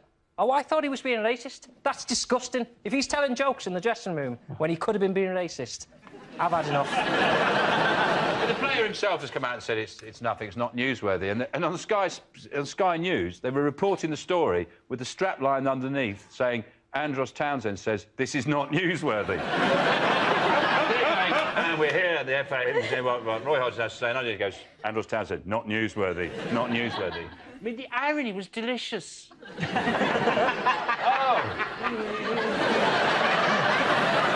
I don't know an enormous amount about football, despite the fact that I've been talking so much during this section of the show. There's something about Hodgson. He doesn't necessarily have a great deal of sort of confidence about him. He doesn't necessarily look confident. If your boiler stopped working and you sort of rang the yellow pages and said, can someone mend the boiler, and Roy Hodgson turned up at your door, you'd immediately think, well, he's not going to get it started, is he? Look at him. Let's have a look at him. I mean, he looks fine now, doesn't he? That fills me with confidence. That's a man saying, I don't know what's wrong with your boiler. That's a man saying, has anyone seen my chin? Well, What I liked about the way the press are just desperate to get some kind of innuendo or pun on the word Brazilian. So they're just these really like these headlines that grammatically don't work. Like, yeah, let's get a Brazilian, because they know that the Brazilian means the waxing job, but it doesn't quite work. They should just go, we're in the World Cup, shave your pubes. There, we've said it. That's what we really want to talk about, you shaving your pubes. We know we're not going to win, so shave it off. All right, let's have a look and see if it's up there. Yes, this is the news that the England football team has won a short holiday in Brazil. So England beat Poland in the football, while Poland beat England in the putting up shelves and the child-minding. Sean's team, what else have the nation been talking about this week? They've sent Boris Johnson and George Osborne to China. Yeah, oh yeah. A trade trip, really, to encourage trade links. Let's have a look at Boris Johnson in China. Let's have a look. Yeah, that's him at the Forbidden City. They're not the ideal people, George Osborne and Boris Johnson, send out. I mean, normally when we want to get people interested in our country, we wheel out David Beckham, don't we? Prince William. We normally send them out. But, I mean, when I met Boris Johnson, it put me off living in London. Henning, what do you think of him? I don't know. I'm in two minds. I'm obviously a Londoner in it. Obviously, yeah. That means he's my governor, he's my mayor. And personally, I like my politicians really, really dull. Once bitten, twice shy, yeah. I really like Boris. You like Boris Johnson? Yeah, I do. Is it because he's got the same hair colour as you? No, I just think he's really cute and I think he's really funny, and I can see why they would send him over, because he's kind of like, he'd probably charm them because he's really funny. But it's just, I just don't think he's not a serious person. He never commits to anything. Well, there has been a lot of speculation over the last little while about him being the next leader of the Conservatives, and he was asked recently about his ambitions. Take a look. Matthew Dancona's book, In It Together, he quotes a conversation between you and David Cameron, where on the night of your second victory over Livingston, you say to Cameron, "This is my last election, Dave. I want to go and earn some money." I don't remember saying that. David Cameron replies, apparently, "That's bollocks." Is it bollocks? What, the whole story or what? No, the idea that what you want to do when you leave the mayoralty of London is to go and make some money. Well, I've just said, in case you weren't paying attention, that one thing I had thought of doing, perhaps in a completely vain and unrealistic way, was romantic fiction, with those kind of glossy novels at airports with very embossed covers with pictures of orchids. Perhaps I'd adopt a pseudonym, so that you might, your hand might waver over the. I'll tell you what, you're not going to make a fortune out of that, Boris. There you go. All right. But you, well, I mean, you have try something else then. Something will crop up. Well,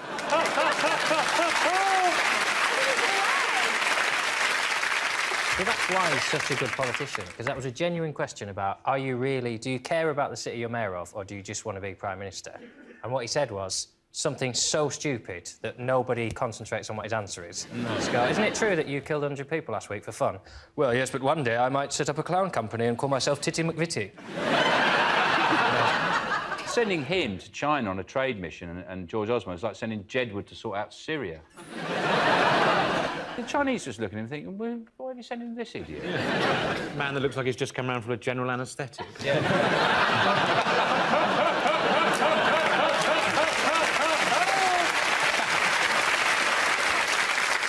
OK, let's have a look and see if it's up there. What else do the nation be talking about? John, Alex, Henning. There's a new show on telly, Jimmy, called The X Factor. Did you ever watch The X Factor? I watched it until the judges' houses this year, and I thought I'd give it a go, and then they sent Paul home, and Louis might as well just gone, oh, well, I've heard y'all sing, but I'm going to pick the youngest and the ones that'll go on the posters there on the bedroom walls. It was absolute bullshit that Paul went home, and that's my serious answer. I think Paul had the best voice in the competition. They told him that in the first round, and now what they're going to do is to go, oh, come back next year. I hope he does with an Uzi. Miles, do you watch X Factor? Yeah, very, very big fan. I mean, essentially, it's Bake Off without ovens. It's a bit sort of samey, isn't it? It's people standing and singing. Sometimes they go up and down. I sort of feel that it's ready for something else, and I would really get behind, you know, like if they had a proper brass band on or something like that. What that programme really needs is a decent trombonist. Helen, who's your favourite judge? Who do you like? Favourite judge? Favourite judge? Nobody's got a favourite judge. Oh, probably Justice Edie. Yeah. On the X Factor, who's your favourite judge on the X Factor? Yeah. I think Nicole does a really good job, and also she's amazing. Nicole Scherzinger? Yeah, she's good. Yeah. Yeah, she's definitely got something. Yeah, I like Nicole. And they brought Sharon Osbourne back, which is I know, quite surprising, from the actually. dead, by the looks of it. It's a medical miracle that they've got Why her. have they got a wind cannon just aimed at her?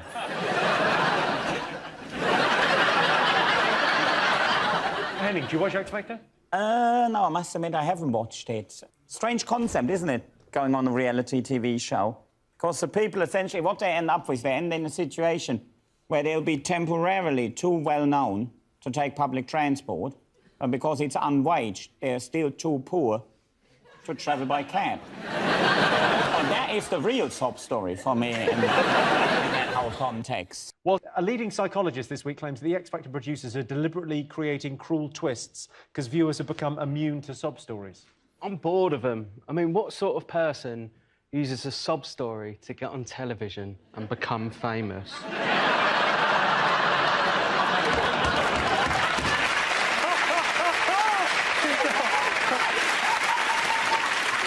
I'm not sure whether you're allowed to say disability. It's a sob story, isn't it? It's a Paralympic legacy, mate. Do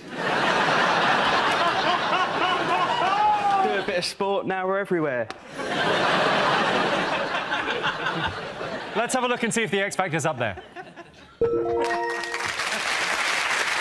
Yes, the X Factor live finals have started. Lorna Simpson claims she was voted off X Factor because of a fix. Yes, Lorna, God fixed it by giving you an average voice and a shit personality. Sean's team, what do you think the nation have been talking about this week? The Andrew Mitchell thing. That's what people have been talking about. The disbelief, the incredulity of the whole nation that the police might have made something up. That story. There's ice cream men just stopping, switching off the machine, just going, what's the point of selling ice cream in a world where policemen make things up?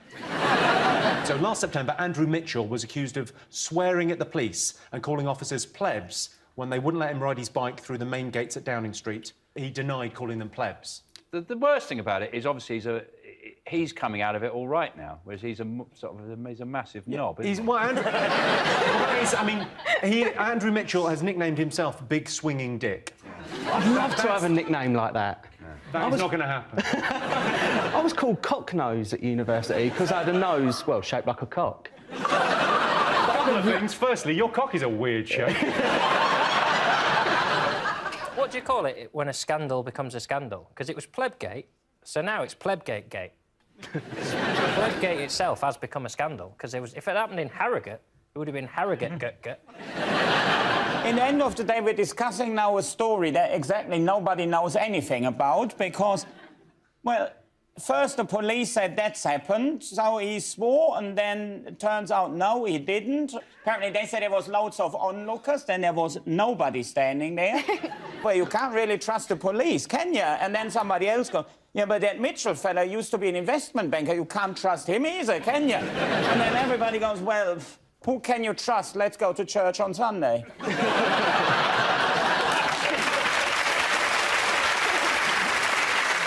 I'm confused. I've not felt this way since I watched Inception. I'm gone. I don't know what's happening. Yeah. Let's see if it's up there. Yes, the Plebgate row has intensified this week. Andrew Mitchell's always disputed the police's version of events, saying, I 100% deny calling those pricks plebs. OK, fingers on buzzers. One more thing still to get. What do you think, Sean? The Queen has got a... She's pregnant. Yeah. The Queen is not pregnant. No. Well, the Queen has been in the news, though. She attacked a child. A child, yeah. In a park. And got away with it again. Because she's got some kind of immunity where she can just go up and slap children around the back of the head and then just get carried off on the back of a beefeater. That wave looks really sinister when you think about that. That's just her out of the window going, go on. Is it the Queen attacking the children in the park? No. OK, so the Queen has been in the news because of her finances this week. Yes, she can't afford to heat all the palaces. I know. Yeah. Awful. Castles. Poor Biddy. So what do you think of this, Miles? Well, I mean, I worry about her the way I would about any relative, really. Henning, in the way that China wanted Hong Kong back, would you like the Queen back? You can keep them all. We had royal family and all that, but these days in Germany we haven't got a class system. It's everybody's doing incredibly well. Why are you here? It wasn't good enough to cut it back home. What job did you do in Germany before you came here? Well, I tried to do stand-up comedy, but not good enough. And over here in Britain, bloody easy.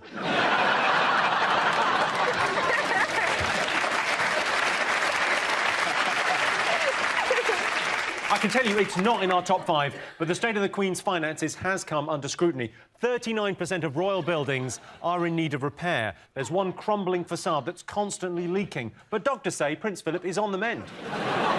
Buckingham Palace is riddled with holes, especially in the walls between Prince Philip's dressing room and Kate Middleton's bathroom. OK, fingers on buzzers, one more thing to get. I keep seeing Banksy in the pissing papers. You're not a big fan of the Banksy? He's a vandal.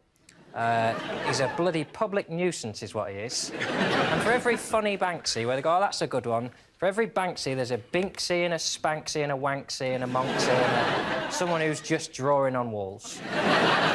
So this is the story. Banksy anonymously set up a stall in Central Park, selling original prints worth £20,000 each for just $60. People were haggling, that's what I like. New Yorkers were going up to Banksy and going, I ain't paying $60 for that piece of shit.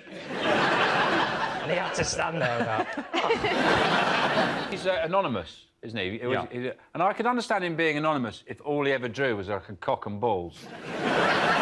You wouldn't be proud of that, would you? Well, that's good for a city. This is why he's never been caught, because really, when he's in London, people know, oh, this will create a lot of tourist attractions, and he's pretty much been invited to New York to do an exhibition. So that's what... If you wanted to catch Banksy, I don't imagine there's many people with a Bristolian accent wandering around New York at the moment. You ain't got 500 cans of red spray paint, have you, geezer? So what does he do drawings of? Like, what does he do artwork of? We can't show any Banksy.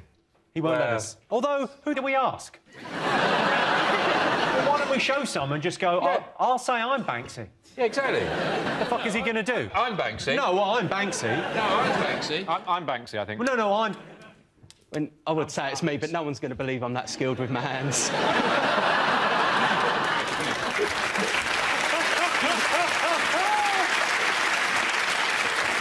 Cool. Let's have a look and see if Banksy's up there. Yes, graffiti artist Banksy set up a secret stall in New York and sold his artwork for just $60. There hasn't been a discount on art this big since Rolf Harris was arrested. So those were the most talked about things this week. But in other news, the US debt crisis has been resolved. Americans are going to have to tighten their belts, which won't be easy for them, as most of them are wearing elasticated trousers. British Gas has put up prices by 10%. Our only hope of beating the energy crisis now is to build more wind farms and to switch exclusively to Mexican food. And it's been revealed this week that the Soviet Union once ran up a huge debt to New Zealand after importing massive quantities of butter. I'm not sure where the Soviets kept all this butter, but I'm guessing in the middle of Kiev.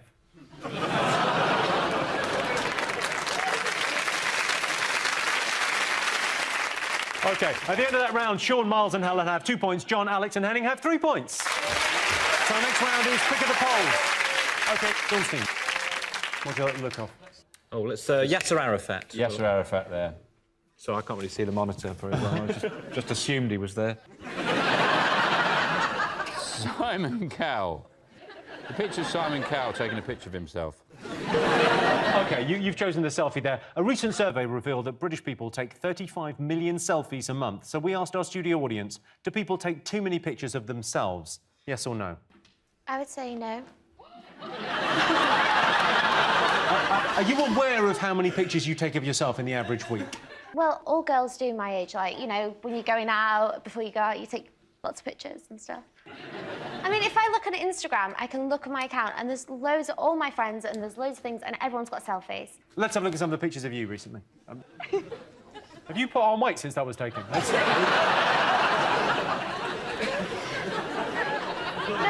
an art to it. Do you take many pictures of yourself, Miles? I've knocked a few out. Miles, 1 in 8 people admit to taking sexy selfies. Yeah? Are you one of those?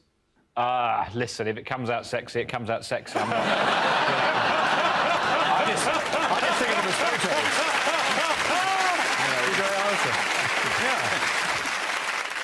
This is my favourite ever selfie of all time. So in 2011, a macaque monkey took a selfie after wildlife photographer David Slater left his camera unattended. Here's the selfie taken by a monkey of himself.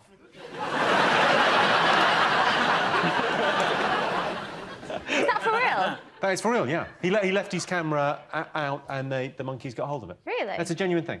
Here's another incredible selfie. See if you recognise anyone from this photo.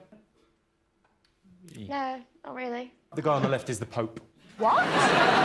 Some kids took a little selfie with him, which I think is a modern thing for the Pope to do. Did it on their phone or his? Because he's got the Pope mobile, hasn't he? I keep reading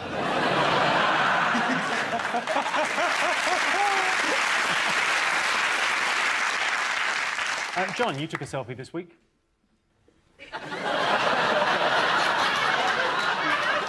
Can you talk me through what was going on there? I mean... What, this week?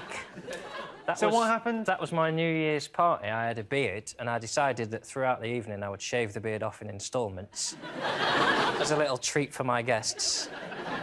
That was the penultimate stage, and they call that the monkey tail beard. And it looks like a monkey tail. Oh, yeah. We've got one of your selfies. Don't worry about that. What? We've got a selfie of you. Let's have a look. I'll tell you what. What was that for? It was for... I did, like, a documentary on weight loss. So it was to illustrate my weight loss and also the last one to send to a couple of people, you know what I mean? You look really good. Oh, thank you. You can follow me on Instagram if you like. I already follow you. I'll follow you back. Brilliant.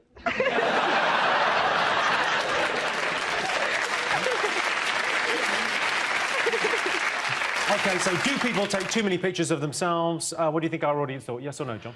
Yeah. But we have to define what is too many. A lot. Yeah, I'm going to go yeah. Yeah. You're going yeah. OK, what are you going for? Well, too many. Well, it's a very interesting question that Henning has raised. Too many. Because too many would suggest it's actually causing a problem, that there are consequences to this, the amount of photographs that have been created.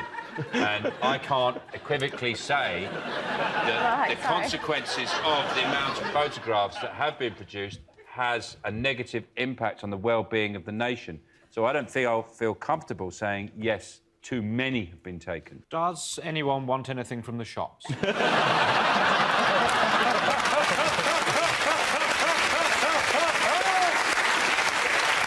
Helen, let's go to you. Do people take too many selfies? There's not, like, an amount, so no. I can tell you the answer is yes. 79% of our studio audience think people do take too many pictures of themselves. 25% of people have dirty photos on their phones. Helen Flanagan has literally hundreds of absolutely filthy photos on her mobile. I know, because I sent them to her. John, Alex, Henning, pick a question. Let's have the nice tea, the nice roast dinner. I can tell you that's a dish of squirrel and mash. Oh. Genuinely. So here's your related question. This week, the new president of the RSPB encouraged people to eat animals killed by the roadside. So we asked our studio audience, would you eat roadkill, yes or no? At the moment, yeah, I would eat it raw off the pavement. I haven't eaten meat for a while and I'm gagging for some. So if it died by accident or of laughter, I will eat it raw. I've eaten flies when I've been on my bike. Well, it depends on where you live, isn't it? Like, if you live in America, of course you eat roadkill. Because you drive into bears or moose or... So, like, proper big animals where there is a good steak on them. But over here, essentially, well, all you have is hedgehogs or something, and there's just nothing on them. So, and then just squashed into the tarmac, and so it's more road than kill. That's disgusting. Do you have a look at some of the things you've eaten? Not really. Let's have a little look at you eating some stuff. That's camel toe. What do you mean camel toe? You've got to eat a portion of the camel toe. That is a camel's foot. Camel toe. And that's a try it. Chew, swallow, chew, swallow.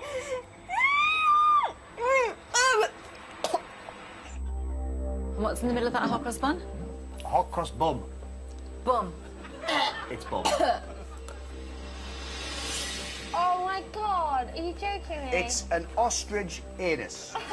There you are. Promise me some nice. Think about you lying on the beach. You can hear the waves when it's yours, and you've got a pina colada by the side of you, and you're going to go out tonight, and you just get your tan topped up. Yeah. And it's lying there, and you're chewing a club sandwich. It's my favourite. Yeah. Go on, you're nearly there. And you're off. Well done. Good girl. Have a drink. What was worse, the camel toe or the anus?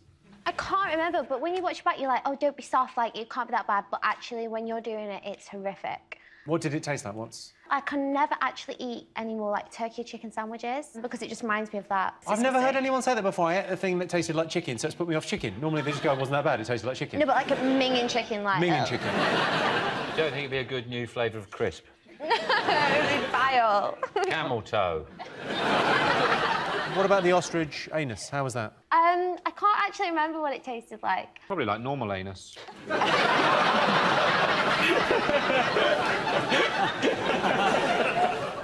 Would you eat roadkill? Well, it's hard for me to eat roadkill because I've got a sweet tooth. So unless someone run over a trifle. Oh, would you eat roadkill? Nah, but then I'm kind of a stickler for it. Like, I'm the sort of person who won't eat meat that's cooked on the dirty George Foreman. On the dirty George Foreman? You know, like the little grills. It cleans itself, the George Foreman. Doesn't in my house. People come in when you leave the room and do that, but it's not self-cleaning. Cleans itself, a house, doesn't it? I find. I just leave, I come back, everything's clean. OK, so we asked our studio audience, would you eat roadkill, yes or no? What are you going to go with, John? People don't eat bruised fruit, do they? So they're not going to eat a smattered rabbit. That's a very good point. OK, so you're saying no. What are you going to say, Sean?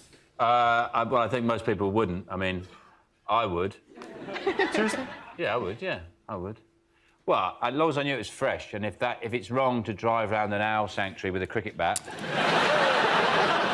guilty as charged. Lock me up and throw away the key, why don't you? Got a luminous cricket bat at night time.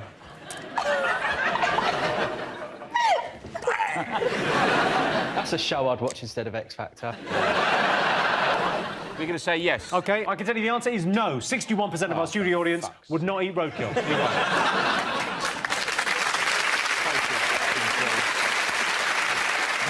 So you say you wouldn't eat roadkill, but if you've ever eaten at a Little Chef, chances are you probably already have.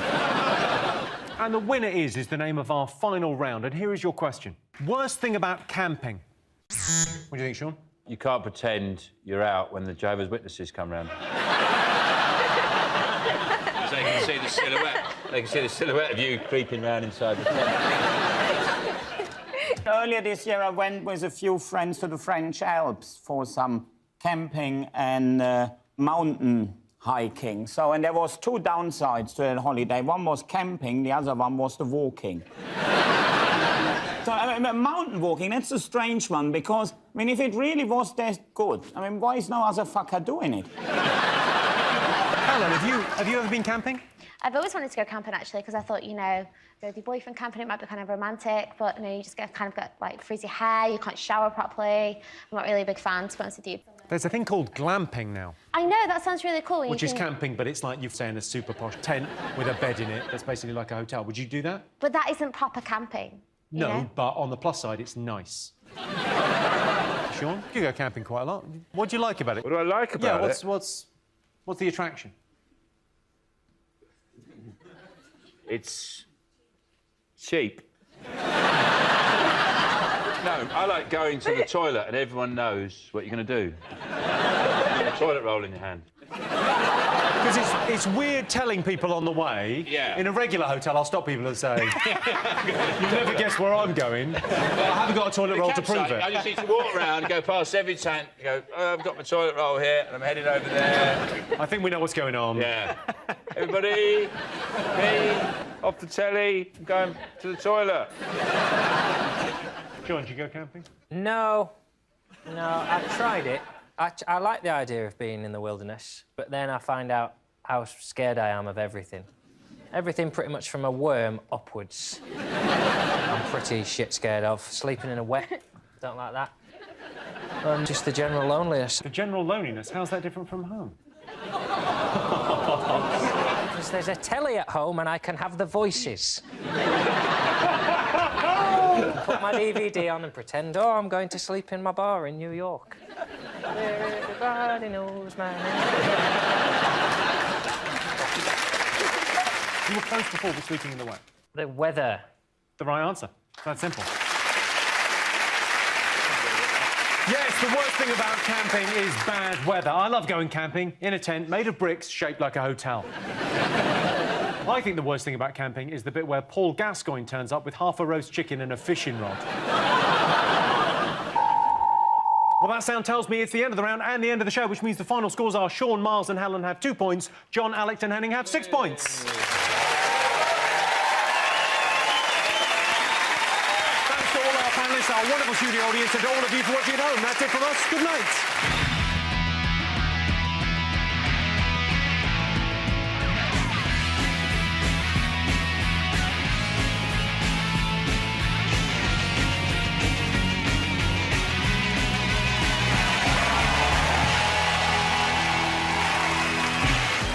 Tonight on 8 out of 10 Cats, let's get ready to humble. It's Kate Humble. Jermaine Mann. It's Henning Wehn. And their team captain, Sean Locke. And facing them tonight, you can call him Al. It's Alex Brooker. Going the extra smile, it's Rob Beckett. And their team captain, John Richardson. Now, in your host, Jimmy Carr. Hello and welcome to 8 out of 10 Cats, a show about opinion polls, surveys and statistics. Did you know, for example, 7% of women count sex as a part of their exercise regime? Well, they do when they're with me. All that running away keeps you pretty fit. 54% of published authors earn less than £600 a year. If that's you, here's a tip. Try writing a story about a boy wizard who likes his billionaire boss to tie him up and piss on him. You'll make a killing. And 3% of people claim they can speak fluent Welsh. If that's you, you can go fuck yourself. Right, let's get started.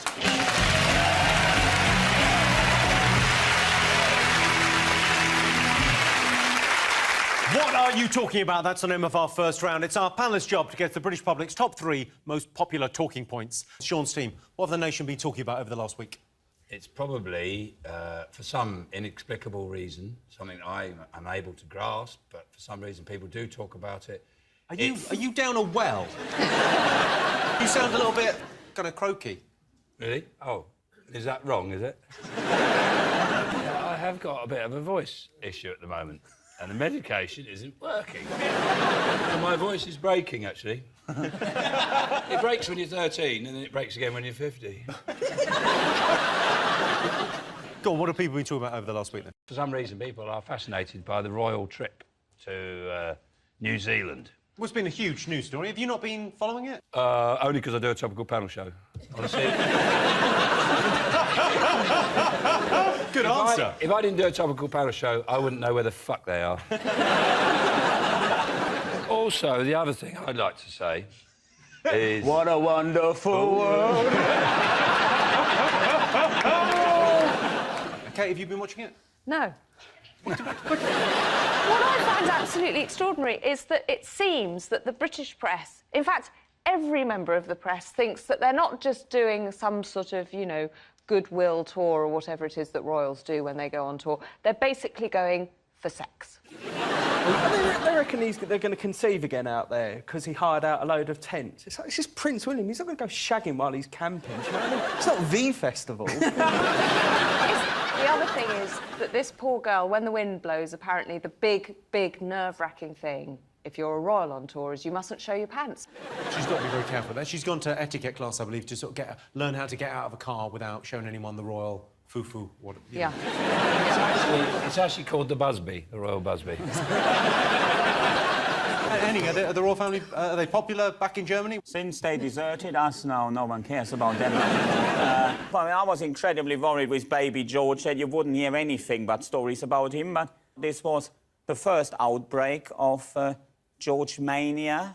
They had to take out the whole first-class cabin on the flight to New Zealand, so except for when it was time to change the nappy, then the nanny and the baby went out to economy, changed it there, just in the aisle, and dropped the nappy on the aisle for the subjects to lick. What I thought was interesting about there's this thing about they were criticised for putting him in a front-facing car seat. You know, people saying, "Oh, it's not right. You know, a baby of that age shouldn't be in a front-facing car." I was thinking, he's in a royal limousine on a state visit. The chances of a crash. I say something, there's like 4 police cars in front of them, 4 behind them, motorbikes all the way round. You could strap him to the bonnet, he'd be safe. Unless there was a French chauffeur.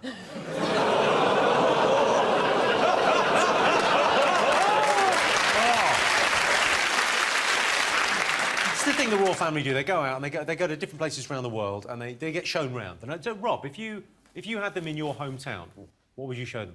I'd probably just keep them indoors. Probably the best. Just have a barbecue rather than risk going out. There's not a lot in the Lewisham Centre. Magic Corn's good. Magic corn? Yeah, his geezer's got a little stall in the Lewisham Centre and he just puts corn on the cob in a little tub and put your own toppings on it. And you walk around with a little cup of corn. So that's good. I think the whole trip looks boring, doesn't it? Prince William, the future king, had to go to a plane factory. Now he's going to New Zealand and Australia. He's going to be the future king. On Games of Thrones, they get a sword and tits on tap. He's looking at jumbo jets. What I want to know about all this, and this hasn't been answered so far, is what different toppings can you put on corn? Well, John, let me start. Spicy Mexican, always nice.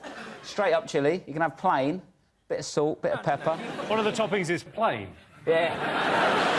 Who's ordering corn and having chilli as a topping? Chilli's a thing you have, and corn's sometimes in it. He's selling the people of Lewisham a byproduct and tricking them into buying it, saying, "Oh, so your big bucket of corn here, you can have a pizza on top of it if you like." That's why it's magic corn, John. Amazing. Can I just say one thing? Rob's never paying for corn again in his life. Does he do it on the cob? No, it's off the cob. Basically, it's so hot as well. It's just like sweet corn. It's like a little salt, has a little pot of corn, and then he gets a little cup. You can go medium or large. Is that depending on how hungry you are? Yeah, so if you're hungry, go for a bigger one. That's what I do. I got it. If I'm hungry, large. Oh. Just a little tip. Then you get your corn, and he goes, "What topping do you want?" I don't know where it comes from. It's like little potions. I reckon a lock-up garage is where it comes from. Right, let's look and see if Kate Williams' visit is up there. Yes, Kate, William and George are currently on a royal tour. Kate and William took part in the traditional Maori greeting of hongi, which is done by pressing one's forehead against the nose of another. It's also the traditional greeting in Glasgow, although there they do it with much more force. Johnstein, what else did the nation be talking about over the last week? Britain's Got Talent's back. Huge. Biggest TV franchise in the world, apparently, now. Is it? Yeah, there's 59 Britain's Got Talents around the world. What's second? Bigger than the weather. Shouldn't our last one have been called Hungary's Got Talent, but they're not doing very well in Hungary, so they're going to come to Britain and be talented? Because Britain's actually, ironically, run out of talent because we've plumbed the depths of having a dog go between someone's legs. Alex, what do you think of Britain's Got Talent? Do you like it? No, I think the same, that, like, we don't have a lot. And also, as well, now, like, the last winners, they are from Hungary, and if Scotland get independence, we also lose Susan Boyle. Would you go on it? Has anyone here got any secret talent? Yes. I have trained a flock of starlings to fly. You know where they fly in like an oil slick swoop? Oh, yeah. And they do a routine to flash dance. It's like the Red Arrows.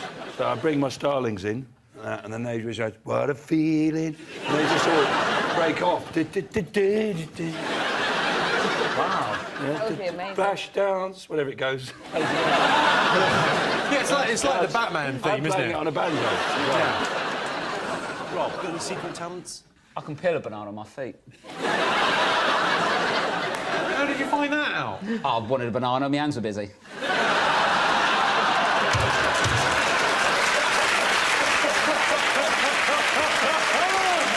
Wow. It's a hell of an answer. I mean, there's no arguing with that, is there? I've got feet that go out like hands. Like, if I'm walking along and socks on the floor, I won't bend down and pick them up, just pop them up with a foot, a bit like a monkey. Right. Can we see? You can see them if you want, mate. I'd like you to look at your weird monkey feet. Yeah, they stretch Has out. anyone got a banana? Oh, yeah, I'm not going to do it behind it and I'll be able to see it, Jim. Throw the sock down. Oh. Sock down, OK. So, like, they spread out a bit like that, see? Oh, Jesus! Yeah. Well, hang on, let's have that again. That monkey, isn't it? I wish I wore better jeans now. I wish I had 2 real feet.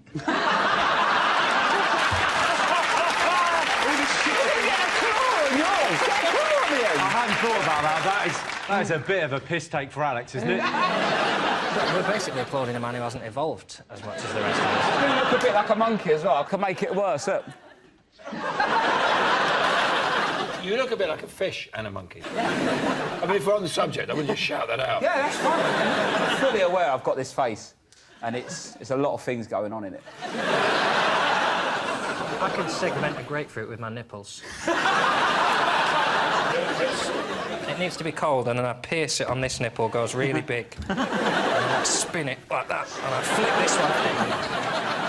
Someone's got a banana over there. There is a banana over there. We've got to see the banana. Did you say you could peel a banana with your feet? Yeah, yeah. Oh, come on, we've got to see that. We've got to see that. Throw him in the banana, just throw it in. Oh, that would have been spectacular. I need to be sitting down, really. You need to... Well, sit down here on the front. Oh, God, sit on the front there, like a little monkey boy. I'm not a performing monkey. You're not a performing... When you say you're not a performing monkey, sit down and peel that banana. If this isn't entertainment, I don't know what is. This is...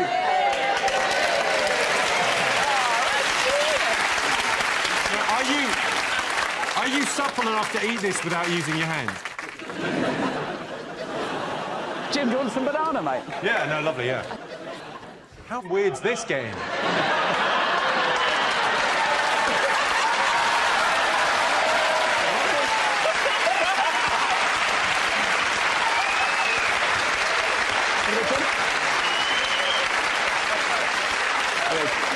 I tell you what, Britain has got talent, hasn't it? Right, well, let's have a look and see if Britain's Got Talent is up there. Of course. We're still trying to guess the most talked about things over the last week. OK, fingers on buzzers. They've cloned a dog. Has that popped up? Yes, this is the story. Last week, Britain's first cloned dog, Mini Winnie, was born after the dog owner, Rebecca Smith, won a competition to have her 12-year-old Dachshund Winnie reproduced in South Korea. I watched that programme. It was absolutely amazing. Well, they cloned a dog. I mean, Yeah. it was bound to be pretty good. I really hope that at the end, when they show her the dog, they just bring out, like, they just mess with her a little bit and just bring out a chicken and just be like, oh, it's gone horribly wrong. Should we have a look at the UK's first cloned dog? Take a look. In Seoul, Winnie is unpacked and defrosted. Mrs. Ko cuts up her tissue, decants her into a test tube, spins her at 1,200 revolutions a minute, incubates her for 2 weeks, and, in the process, millions of cells are created.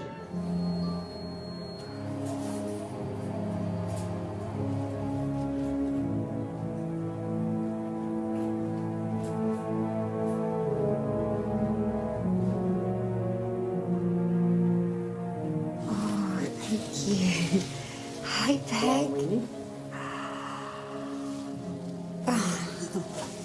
She looks just the same. What I thought was interesting is how easy cloning is. I always thought it was quite hard, but you just get a dog egg, and I didn't know you got dog eggs, and you inject a bit of another dog in the egg, and then you put it inside a donor dog, or a dog donor, as they call it in South Korea. And then the new dog just grows into... If that's how easy cloning is, why is it just happening now? Well, why is it... I've been doing that for years. I've cloned myself. The thing is, I was a bit pissed, and I lost count of how many I did. I did about 25 or 30, but I didn't put enough vinegar in. So they're all about that big. And the voice doesn't quite work. No.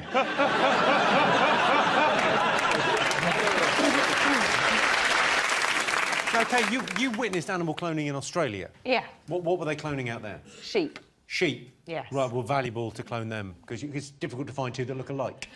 Yes. No, they were doing it because they want good genetics. And it sort of makes sense for sheep. With the sheep, could they clone it and put a bit of the DNA in the egg and a tiny little bit of mint sauce? So that then when the sheep was bigger, instead of blood, there would be like a mint sauce, like, oh, this is amazing. John, would you like to be cloned? You get a lot of cleaning done. By the way, you've immediately sweetened the deal there for him. Oh, hang on a second. It'd be nice to see if you could improve yourself, though, wouldn't it? If you're going to clone yourself, do a bit better. I'd toss myself off.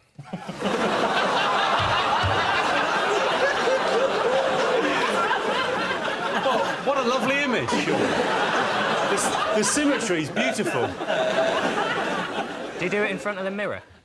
Well, I wouldn't need to. I think you've given away something about your life there, John. You didn't mean to.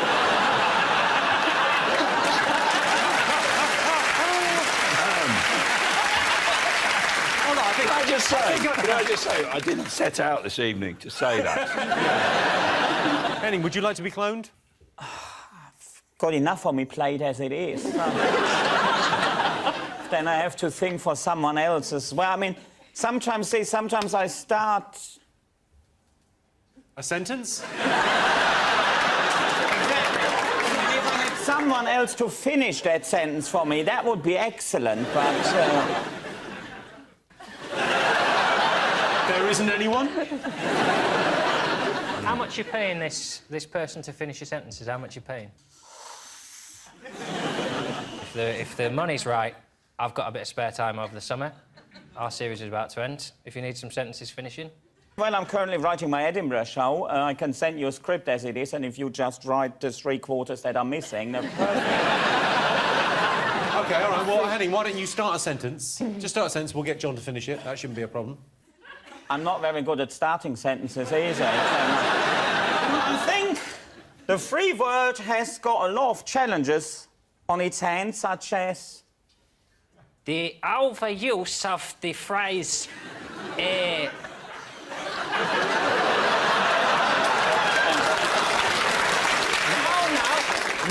Now, I'm already nervous because of the sound the audience is making. It's making me feel like this is not a bit of fun, but it's actually quite offensive.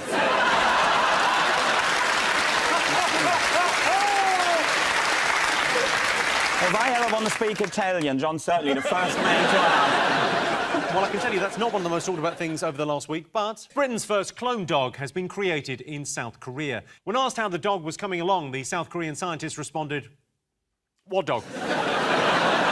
OK, fingers on buzzers, one more thing still to get. Is it Maria Miller having to resign? Go on. It seems to be the main reason she had to resign is that she didn't say sorry for long enough. No, she only said sorry for 32 seconds. I know, that's quite a lot of sorries, isn't it? It's 31 seconds longer than my usual sorry, which is this. Oh, sorry. Well, what do you think, Kate? Should she have resigned sooner? Probably. I don't think she should ever resign. I wouldn't. I would never resign. I mean, I haven't done anything yet. Well, you're in a good position. You're not holding any office. I'm a captain.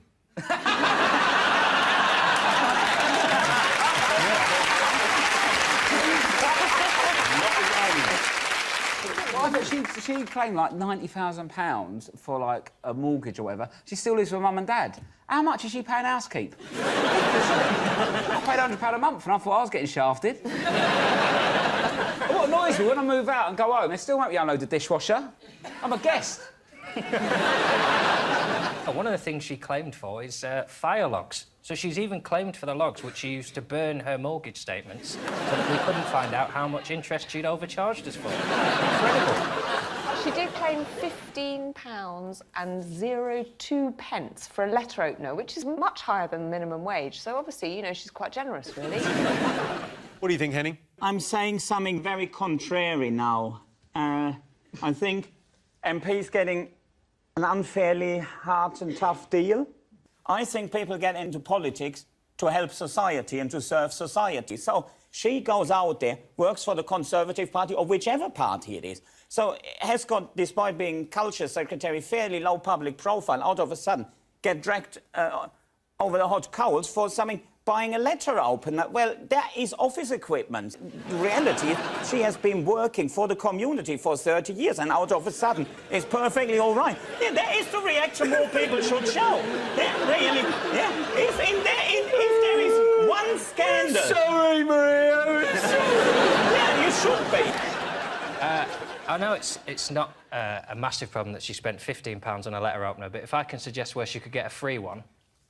I've used that one for years, and it's never done me any. I've never seen a politician with a finger bent like that. They've had to go, I opened so many letters, my finger bent. You can open letters anyway. And if you make £1.2 million selling a property, which was funded by the taxpayer, then you could argue that some of that money isn't yours. But more to the point, if you're part of a government that is charging disabled people for having extra bedrooms in their house, and then you make £1.2 million from a property, that's a little bit shitty. And then, what has she been saying in Parliament for the last 5 years when her mates have been going, oh, have you got a second, Maria? She must have been shitting herself. Got second home? Who said anything? Who squealed? I haven't got anything. Did you get anything off anyone?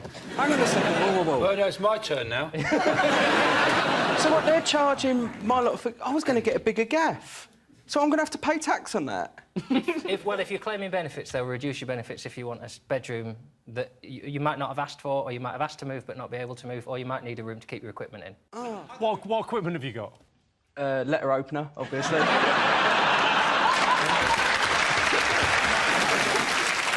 Well, there's an MP who claims back £1.31 that he spent on jelly deals. One, where have you ever seen jelly deals for £1.31? And two, who gives you a receipt from a pub car park?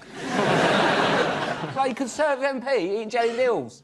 I don't touch souffle. Stick to your own.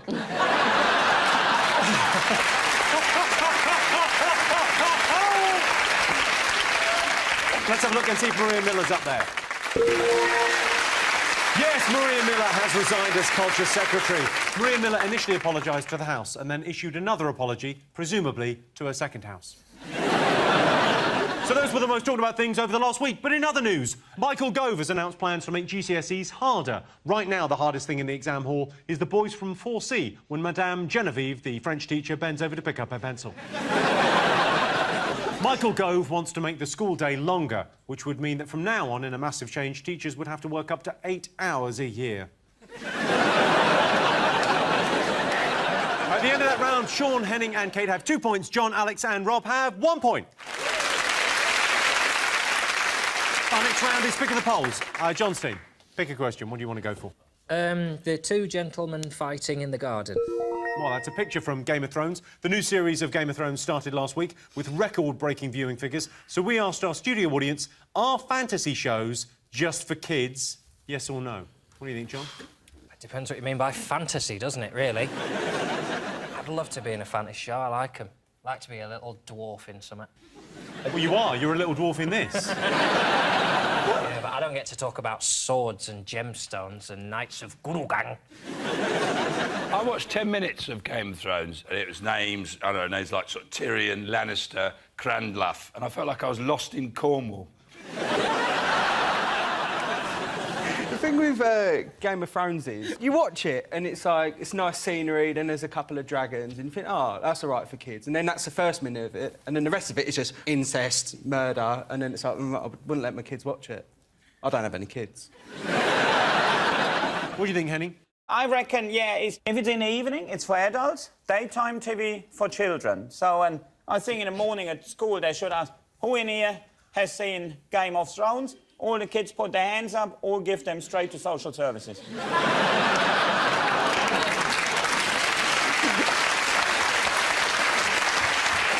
What do you think? Do you watch these shows, Kate? I'm a box set girl, but but a little behind the times. So I've just started watching The Sopranos, which is quite good, isn't it? 10 years ago. But I can't be doing with all this fantasy stuff, all the dragons and... Well, it's dragons and stuff, but also, but Game of Thrones, the genius thing is it's got lots of very strong female characters. That's why it's such a sort of international hit. Get their tits out. Yes! You're a very strong character. Get your top off.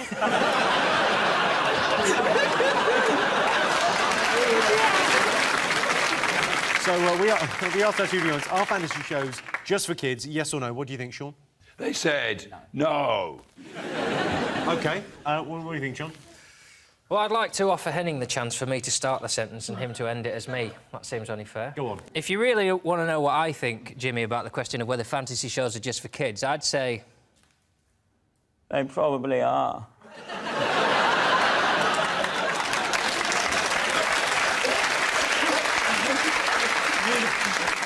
Well, I can tell you the answer is no. 71% of our studio audience think fantasy shows are not just for kids. I love shows like Game of Thrones. My favourite is the one with those dragons and the horrible little weird-eyed goblin creature. You know, Dragon's Den. So at the end of that round, it's 3 points for Sean's team and 1 point to John's team. So the winner is the name of our final round. Here's your question. Worst thing about celebrating your birthday? Kate. I think birthdays are a bit overrated, really. Actually, it's just another day, and you've still got to do the washing and unload the dishwasher and muck out the pigs. Muck out the pigs? And then someone might sing Happy Birthday, which is a really bad song, and no one... You say it's a bad song. It's actually the song that's made the most money in history. It's made $50 million for the people that wrote it, because you still have to pay when you sing it on television. Well, that's a good idea. I'm going to write a new one. Well, that's a very good idea, Sean. What thoughts have you got? It's Happy Birthday's the theme, obviously. It's your birthday. It's your birthday. You're not dead yet. OK, I mean, we're all going to have to get behind this. It's your birthday. It's your birthday. You're not dead yet. Do you sing Happy Birthday in Germany exactly the same, but in German? Unfortunately, we do. Yes, the same tune and same... The same tune, and we actually do sing Happy Birthday, Happy Birthday. Happy Birthday, Liebe or Liebe, and then insert name as applicable. Do you sing that? Insert name as applicable. Alles gut. No, hang on. I'm not good. I mean, I'm not... Are you actually German? Is this just an act? What? You actually say Happy Birthday. Yeah. You don't say, like, the German equivalent. No, because that just wouldn't... What's Happy Birthday in Well, German? that would be alles Gute zum Geburtstag. Now, little known fact, it's actually someone's birthday today. Yeah, someone's special birthday. Statistically, you would expect that to be the case, wouldn't you? It's actually Henning's 40th birthday today. Thank you very much, thank you. Thank you very much. Henning, we've organised, and because it's your birthday and you've chosen to spend it with us, we've organised a little party. Well, not a party, but sort of a rally for you.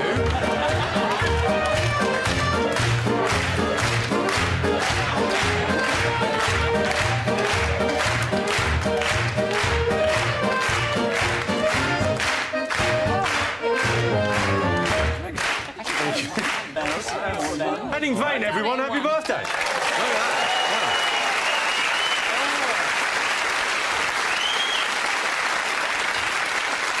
I can't bloody lift mine up, can I? You can't. Oh no, you can't. Get a straw, will you? Can we get a straw for? Get a straw for Alex. I'm just messing with you. Thank you. It's a miracle.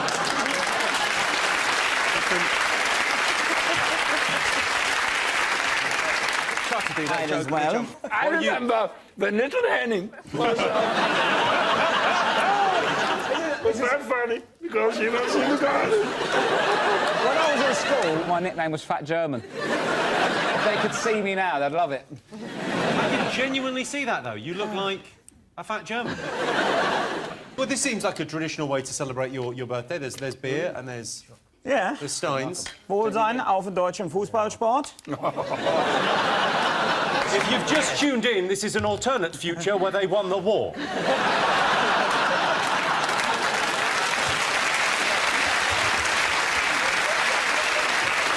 Just German beer. Yeah. Is it nice? Shall we all do the voice? That feels like we should all probably do the voice. Well, the thing about German beer is they have the Reinheitsgebot. Von 1516. Yeah. I will just check in with the fat German boy. Rob. Ja. Ich will ja. Rob, in your case, just shut up. You look Aryan enough as it is. OK, John, tell us about one of your depressing birthdays. I imagine they're all pretty bad, but... Last birthday was a disaster because I had a girlfriend. She bought me a present and she brought me guitar lessons, but the man who she hired to teach me is too handsome and I can't have the rest of the lessons because he's too much of a threat to me to have back in the house. The problem is in Spanish as well, E is I and A is E, and sometimes we just spend an hour shouting at each other in my lounge where he goes, eh, and I go, E, and he goes, not E, eh. Why do you have these big cups? I find it odd enough to look masculine in a pub without someone have to drink like a frigging beaker. I think you should down it, John. Why don't you try and down it? Because I will die. Let's down it. Come on, John. Go on, John. Man up. Come on, John.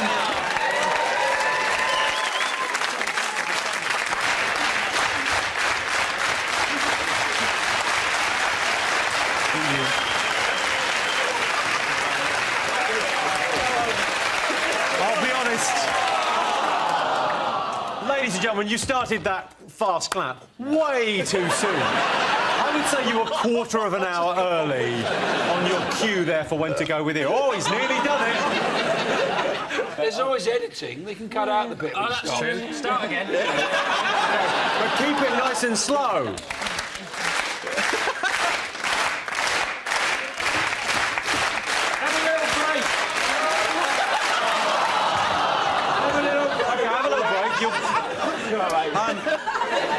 A lot of young people watch this show. Drink responsibly, honestly. OK, come on. This will be the best thing he's ever done. Come on.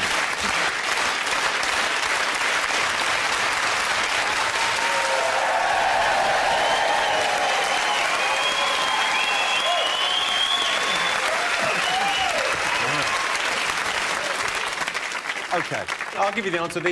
The most annoying thing about celebrating your birthday is being the centre of attention. Yeah. Oh, would you remember that thing? Yeah. Last year on my birthday, my girlfriend gave me the bumps, or as they're more commonly known, genital warts. Well, that sound tells me it's the end of the round and the end of the show, which means the final scores are John, Alex and Rob have 1 point. Sean, Henning and Kate have 3 points. They're tonight's winners.